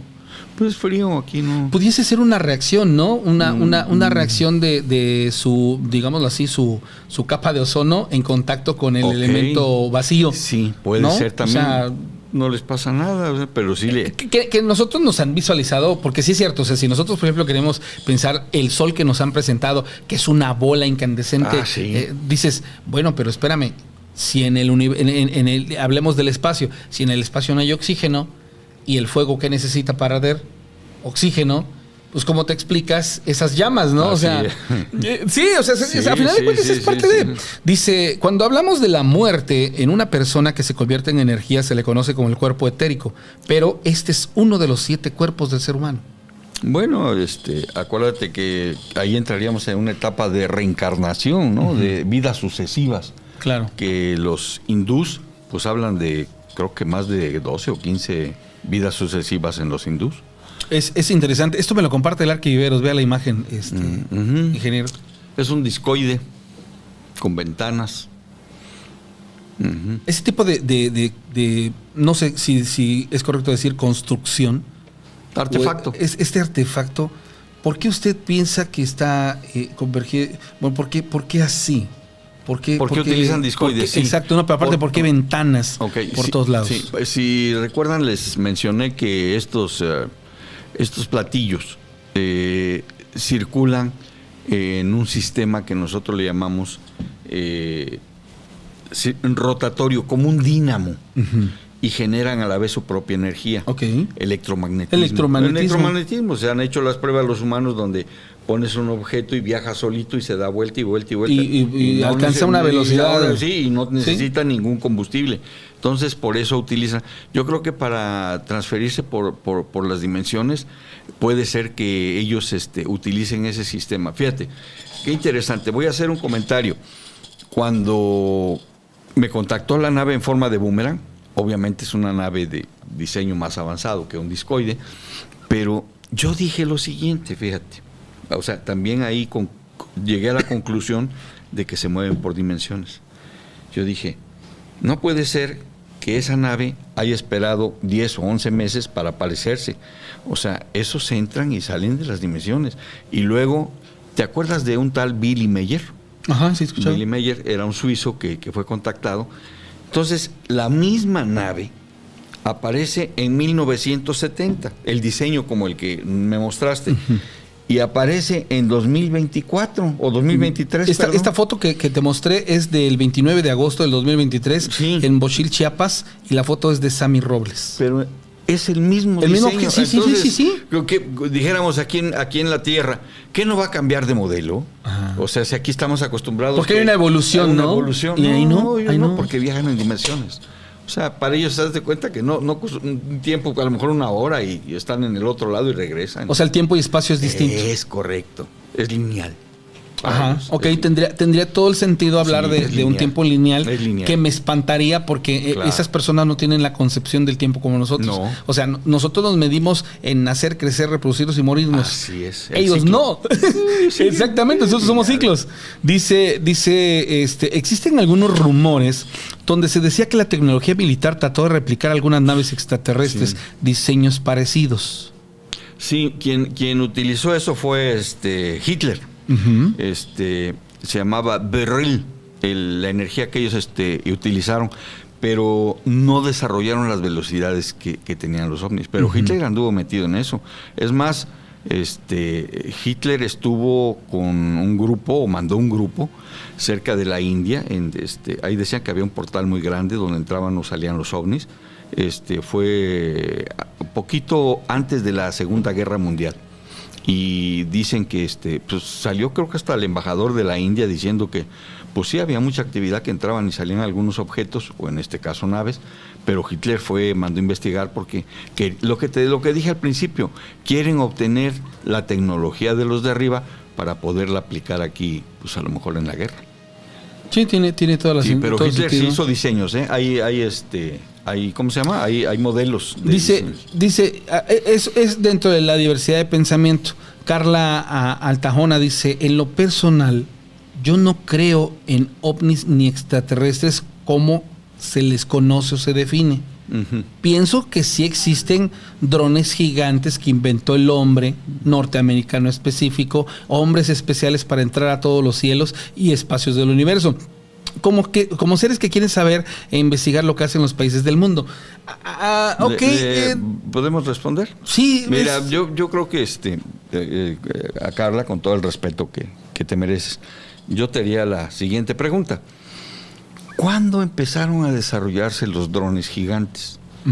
Hablaríamos de... ¿Te gusta 20 años, 30 años? No vayamos lejos, ingeniero. La tecnología que conocemos en el 2023 y que comenzó en el 2000, hablemos desde el punto evolutivo de los celulares. Correcto. En esas 2 décadas hemos tenido más evolución que 100 años atrás. Así es. O sea, nada más ahí. Entonces, los ovnis se han aparecido desde épocas... 30, 40. Se habla de que la Guerra Fría ellos intervinieron para que no hubiera una guerra. Sí, entonces, imagínense. Pero bueno, es que aquí son perspectivas que a final de cuentas... Y son aceptadas, ¿no? Cada quien opina como cree la situación. Es como, por ejemplo, fíjate, a veces me preocupa que la gente se cuadre al decir, es que son los humanos del futuro. Eso es un mito, leyenda urbana. Si nosotros pensáramos de esa forma, es que son los humanos del futuro, entonces pensaríamos que la Tierra, voy a decir una palabra muy fuerte, que la Tierra es el único planeta con vida en un universo infinito, si solo somos un grano de arena en una playa infinita.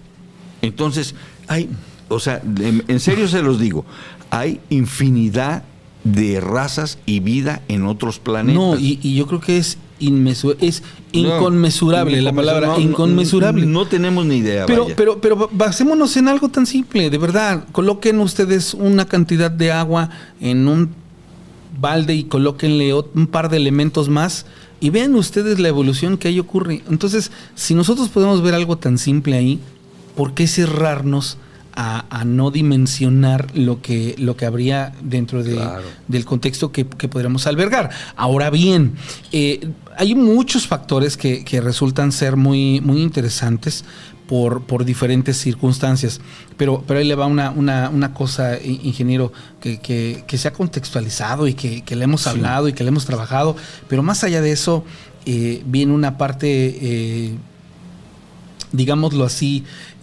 fuerte al tenor de las palabras que usted luego menciona.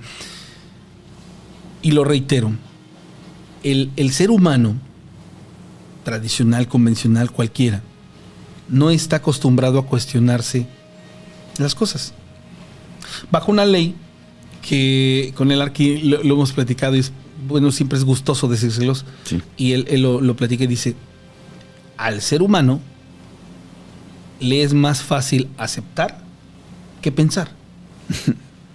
Y esa simple situación nos coloca en el punto en donde estamos. Claro, por supuesto.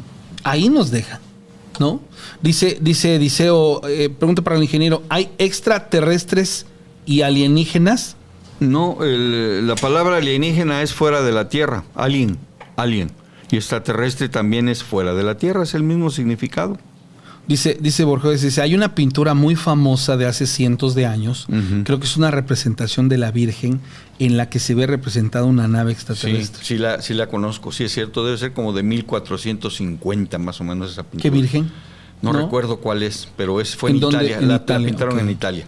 Pero sí, por eso le decía yo a esa compañera amiga que no es posible que sean drones, o sea, esa tecnología es reciente, no reciente en años, pues.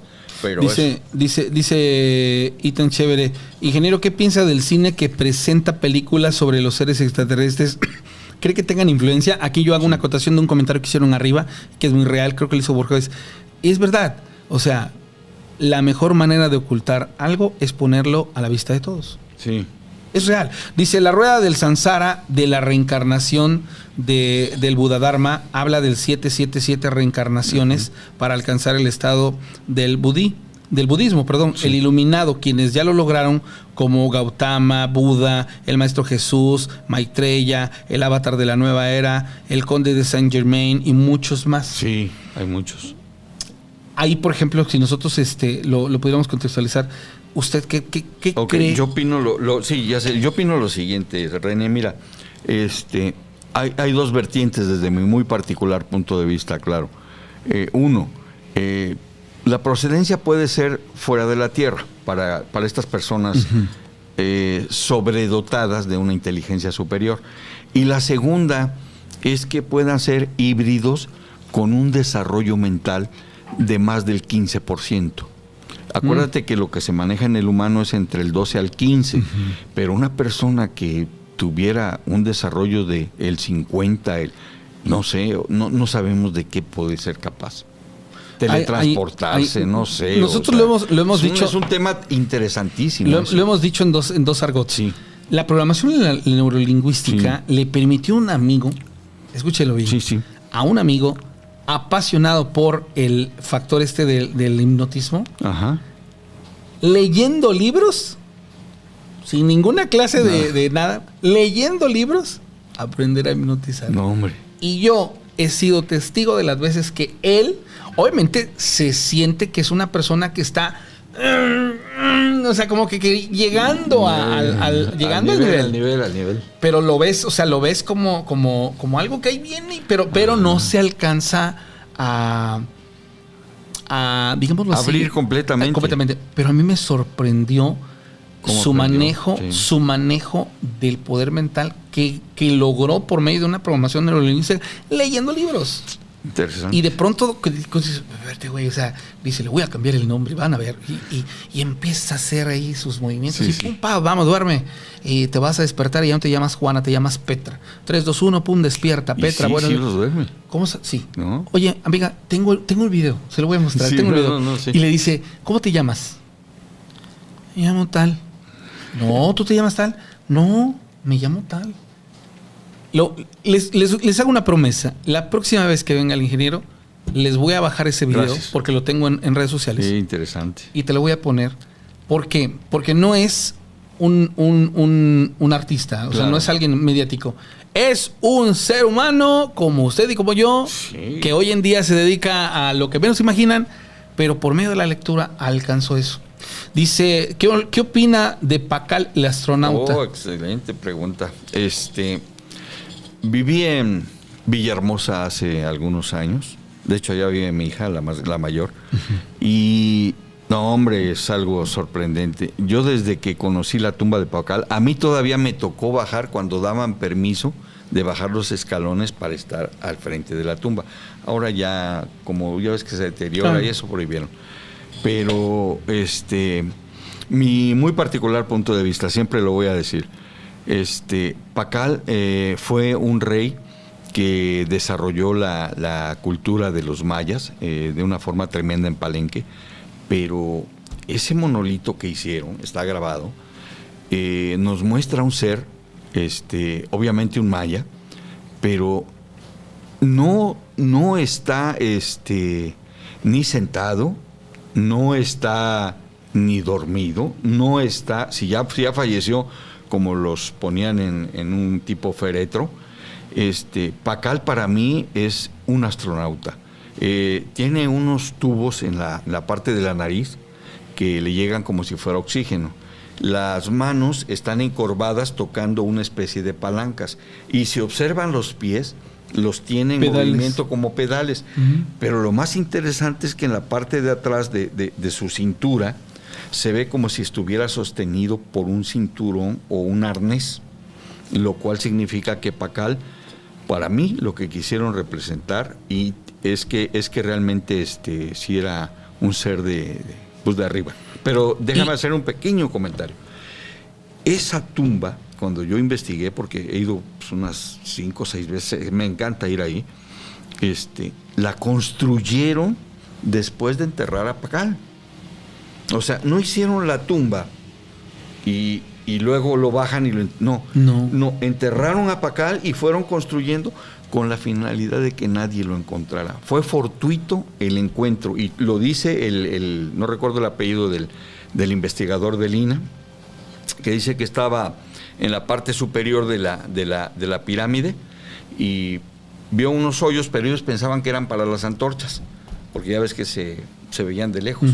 Entonces empezaron ahí a meterle unos palitos y se fue hacia abajo la tierra. Fue que encontraron la escalinata y llegaron hasta la tumba. Pero si no lo hubieran nunca... o sea, lo hicieron con la finalidad de que nadie supiera de esa tumba. Que a final de cuentas podríamos ahí... Imaginen ustedes que en aquellos entonces, esta plática que estamos teniendo el ingeniero y yo la tuvieron los demás y hablaron de seres divinos que no tienen un contexto religioso, porque en ese momento no existía la religión como tal, ¿no? Pero existía una interpretación, una cosmovisión de los fenómenos a los que ellos se enfrentaban. Claro. Recordemos que hay muchas cosas de que podemos abordarlas y muy interesantes, porque precisamente si nosotros hablamos de nuestros antepasados, pues ellos no conocían el bien y el mal como tal. O sea, lo dijo el arqueólogo Fernando Miranda, que ellos tenían ciertos personajes, pero no los contextualizamos como nosotros. Dice Diceo, la Tierra no termina donde nos dijeron por adoctrinamiento. La Tierra continúa más allá del Polo Sur. Por tanto, los habitantes más allá de esa frontera son extraterrestres. Sí, hay lo que comentamos de la Tierra es hueca, de que el almirante Byrd, de apellido Byrd, creo que fue en el año 50 y tantos, andaba volando precisamente sobre esa parte, ya ves que es puro hielo, y vio el hoyo que había. Entonces, desde entonces se sacó la famosa teoría de que la Tierra es hueca. Es decir, en la parte de la Antártida está el hueco, y dicen que pues por eso es que existen los seres. Yo eso lo constato con el comentario de mi contactado Orlando Ferraudi, el argentino, que dice que a él le dijeron y lo llevaron de que la Tierra es hueca. Uh-huh. Y el almirante Byrd entró al hoyo y vio seres rubios, son rubios. Que al final de cuentas todo eso tendría todo sentido y lógica, y obviamente hay una división, sí, entre las cualidades que puede albergar un ser humano ante esas condiciones, así es, esos fríos, y seres más evolucionados que no tienen ningún problema con esos climas extremos. Pero eso hablamos de evolución. Dice el arquitecto, uno de los cuadros que se han llevado a estudio en las últimas décadas es el titulado La Madonna con el Niño y San Juan. Uh-huh. ¿Sale? Dice sí, Borges, dice, hay una versión que dice que esa representación de Pakal está mal posicionada, que lo que realmente representa es un sacrificio y que él está sobre su espalda y no sentado.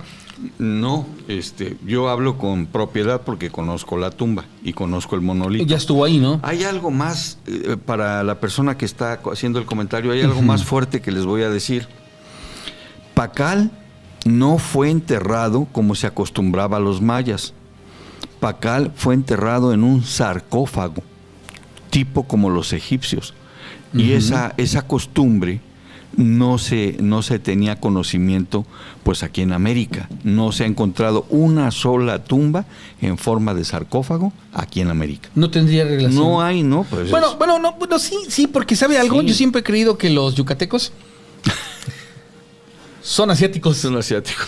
Bueno, es que yo pienso que realmente lo que conocemos no es ni la punta del iceberg, o sea, que realmente hay más allá, porque no sé por qué extraña razón, pero yo pienso que es una descendencia. Es que vamos a meternos, decía mi papá, en camisa de 11 varas, ahí te va algo que para mí me tiene hasta la fecha, y lo manejo ahí en mis redes, de que las cabezas olmecas colosales no son indígenas, o sea, esos son negroides, pero negroides hace 2000 años.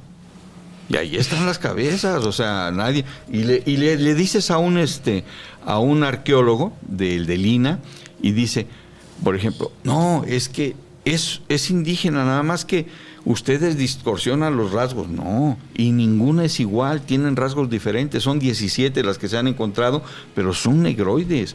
Pero si los negroides llegaron cuando la conquista. Estamos hablando de bueno, pero es que ¿sabe algo? Yo creo que nosotros siempre nos hemos referenciado a lo explorado, claro, a lo investigado y a lo demostrado. Sí. Pero nos estamos cerrando a específicamente decir que la Tierra tiene tantos años. No.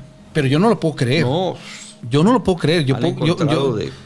Miles de años. Dice buenas noches desde Orizaba, Veracruz. Felicidades por tan buen programa, Giovanni Rivera. Gracias. Saludos, la señora Maribel García dice, es un verdadero placer verlos en vivo. ¿Qué opinan de los círculos en los cultivos? Ok, yo ahí sí tengo mis dudas, ¿no? Mire, no critico a ningún investigador, cada quien investiga como puede. Esos círculos supuestamente tenían ya fechas de presentación. Es decir, creo que era en el mes de septiembre o algo así.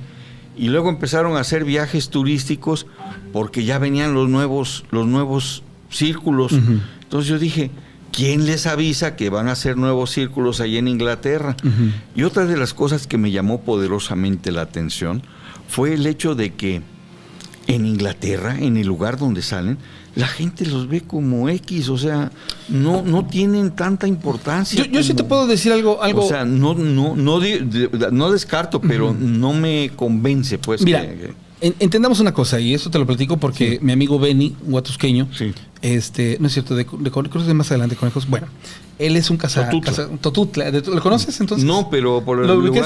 Es de Totutla, bueno. Y él es buscatesoros. Ok. Bueno, a él lo contactan un par de personajes de Monterrey. Uh-huh.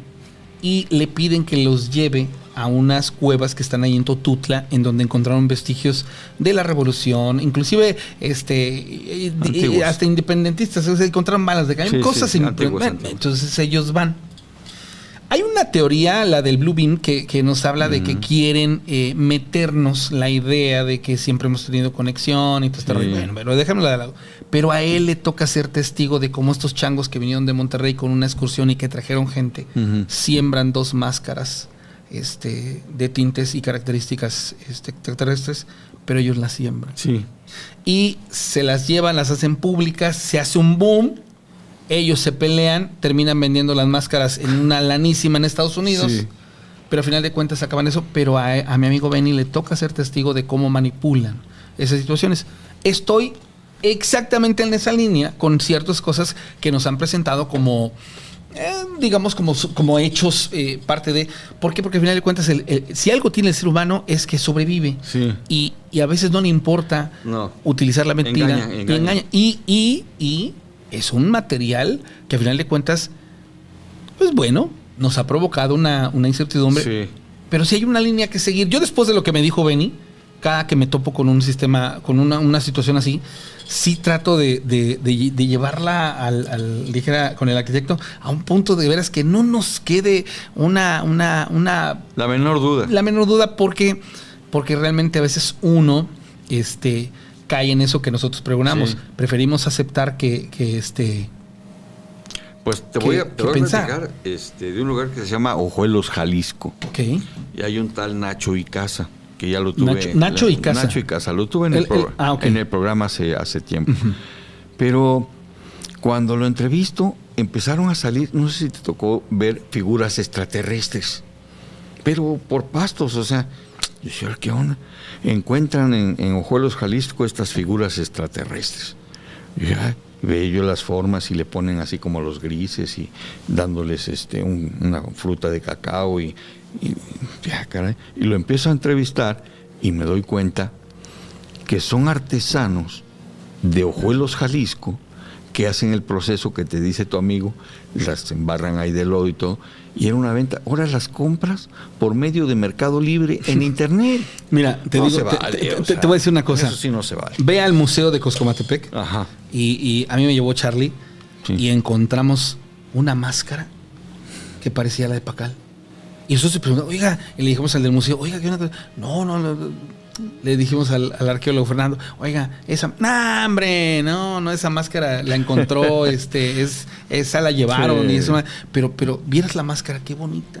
Sí, qué bonita, es una réplica, muy bonita, muy pero no tiene nada que ver. No, nada. Y sí es cierto, o sea, se manipulan las circunstancias y en todo momento hacen negocio con ellos, no se vale. Sí. Dice Belinda, mi esposo es boliviano. Sí. Pregunta, San José Chiquitos, Bolivia, ¿hay tanto avistamiento? Debe ser una zona, vuelvo a repetir, cuando se presentan muchos avistamientos frecuentemente, es porque estos seres que nos visitan deben tener algún interés en algo, puede ser algún mineral, alguna sustancia. Por eso comentaba René lo de los cerros, lo de las cuevas, lo de los cráteres de los volcanes. A veces lagunas también o lagos, los hemos visto salir de ahí, sobre todo en Catemaco. En Catemaco hay algunas fotos de discoides que salen de ahí. Oye, y dice, saludos a Itzel Cruz, que nos ve en España.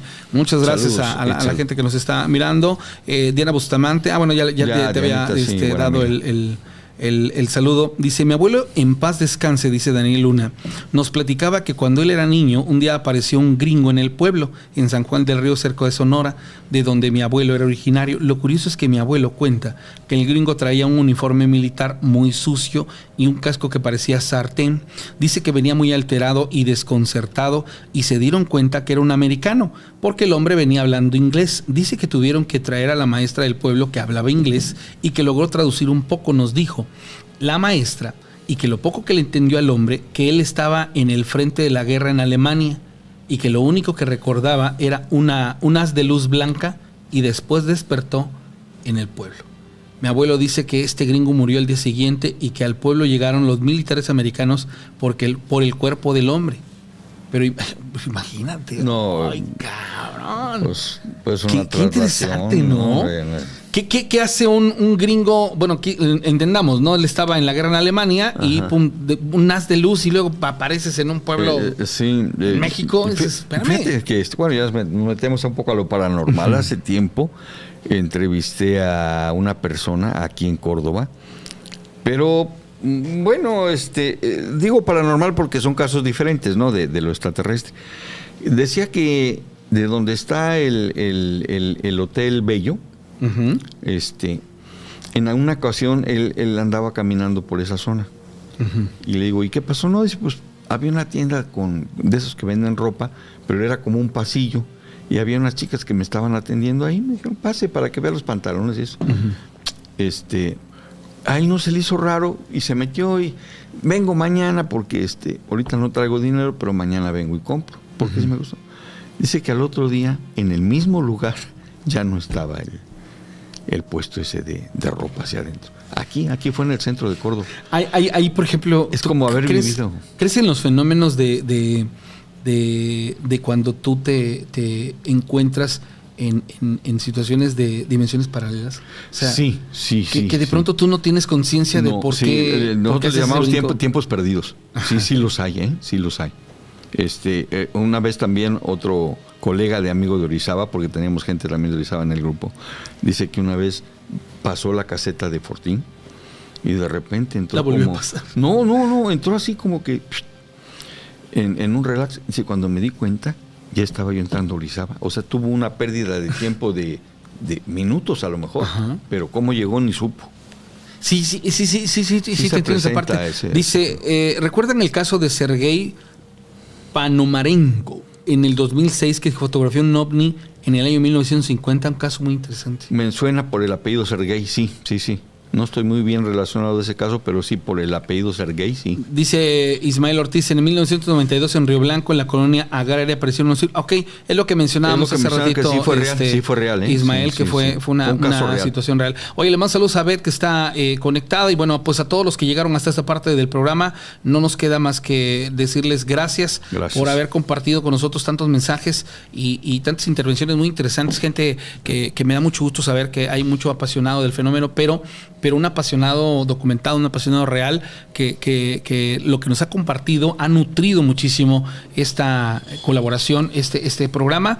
Ingeniero, pues te agradezco enormemente el espacio y el tiempo que nos has brindado. Gracias a ti y a tu público. Y de verdad que esperamos poder contar contigo cuando guste, para poderte mostrar lo del chavo del hipnotismo, y a ver si nos puedes tú hacer el favor de, en algún momento lo podemos anunciar, que nos puedas compartir un par de evidencias, porque este público que estuvo cautivo con el programa, siento que agradecería muchísimo el poder ser parte de ese trabajo que tú has hecho a lo largo de 2 décadas, porque son gente que le gusta el fenómeno. Sí. Dice Itzen Chévere, gracias, buen programa. Dice, muchos avistamientos de ovnis, hasta un domingo cuando existía el programa, siempre en domingo, salió un ovni que fue visto casi en todo el estado de Veracruz. Mira. Debe de ser. Son de las cosas interesantes. Ingeniero, gracias. No, gracias a ti, René, por tu invitación, a tu público, que es muy interesante, muy participativo. Muy participativo. Y pues cuando gustes, con todo, de verdad, con todo gusto estoy ahí contigo, y hay temas interesantes. Recuerda que también dentro de nuestras investigaciones hemos manejado el ramo paranormal y tenemos también evidencias muy fuertes. Vamos a adentrarnos en 2 cosas. Sí, en una próxima intervención con el fenómeno de los fenómenos paranormales, me gustaría mucho tocar el tema de la Virgen de Guadalupe. Sí, porque hemos hablado de los milagros y es un tema que ha estado fascinante con las colaboraciones y las intervenciones del público, pero bueno, será en otra ocasión. Ingeniero, gracias. Claro, gracias a ti. Gracias, René. Señores, llegamos a esta parte final del programa, no sin antes darle las gracias por llegar hasta este punto, y el día de mañana tenemos más historias de vida. Mientras tanto, pasen una excelente madrugada de viernes.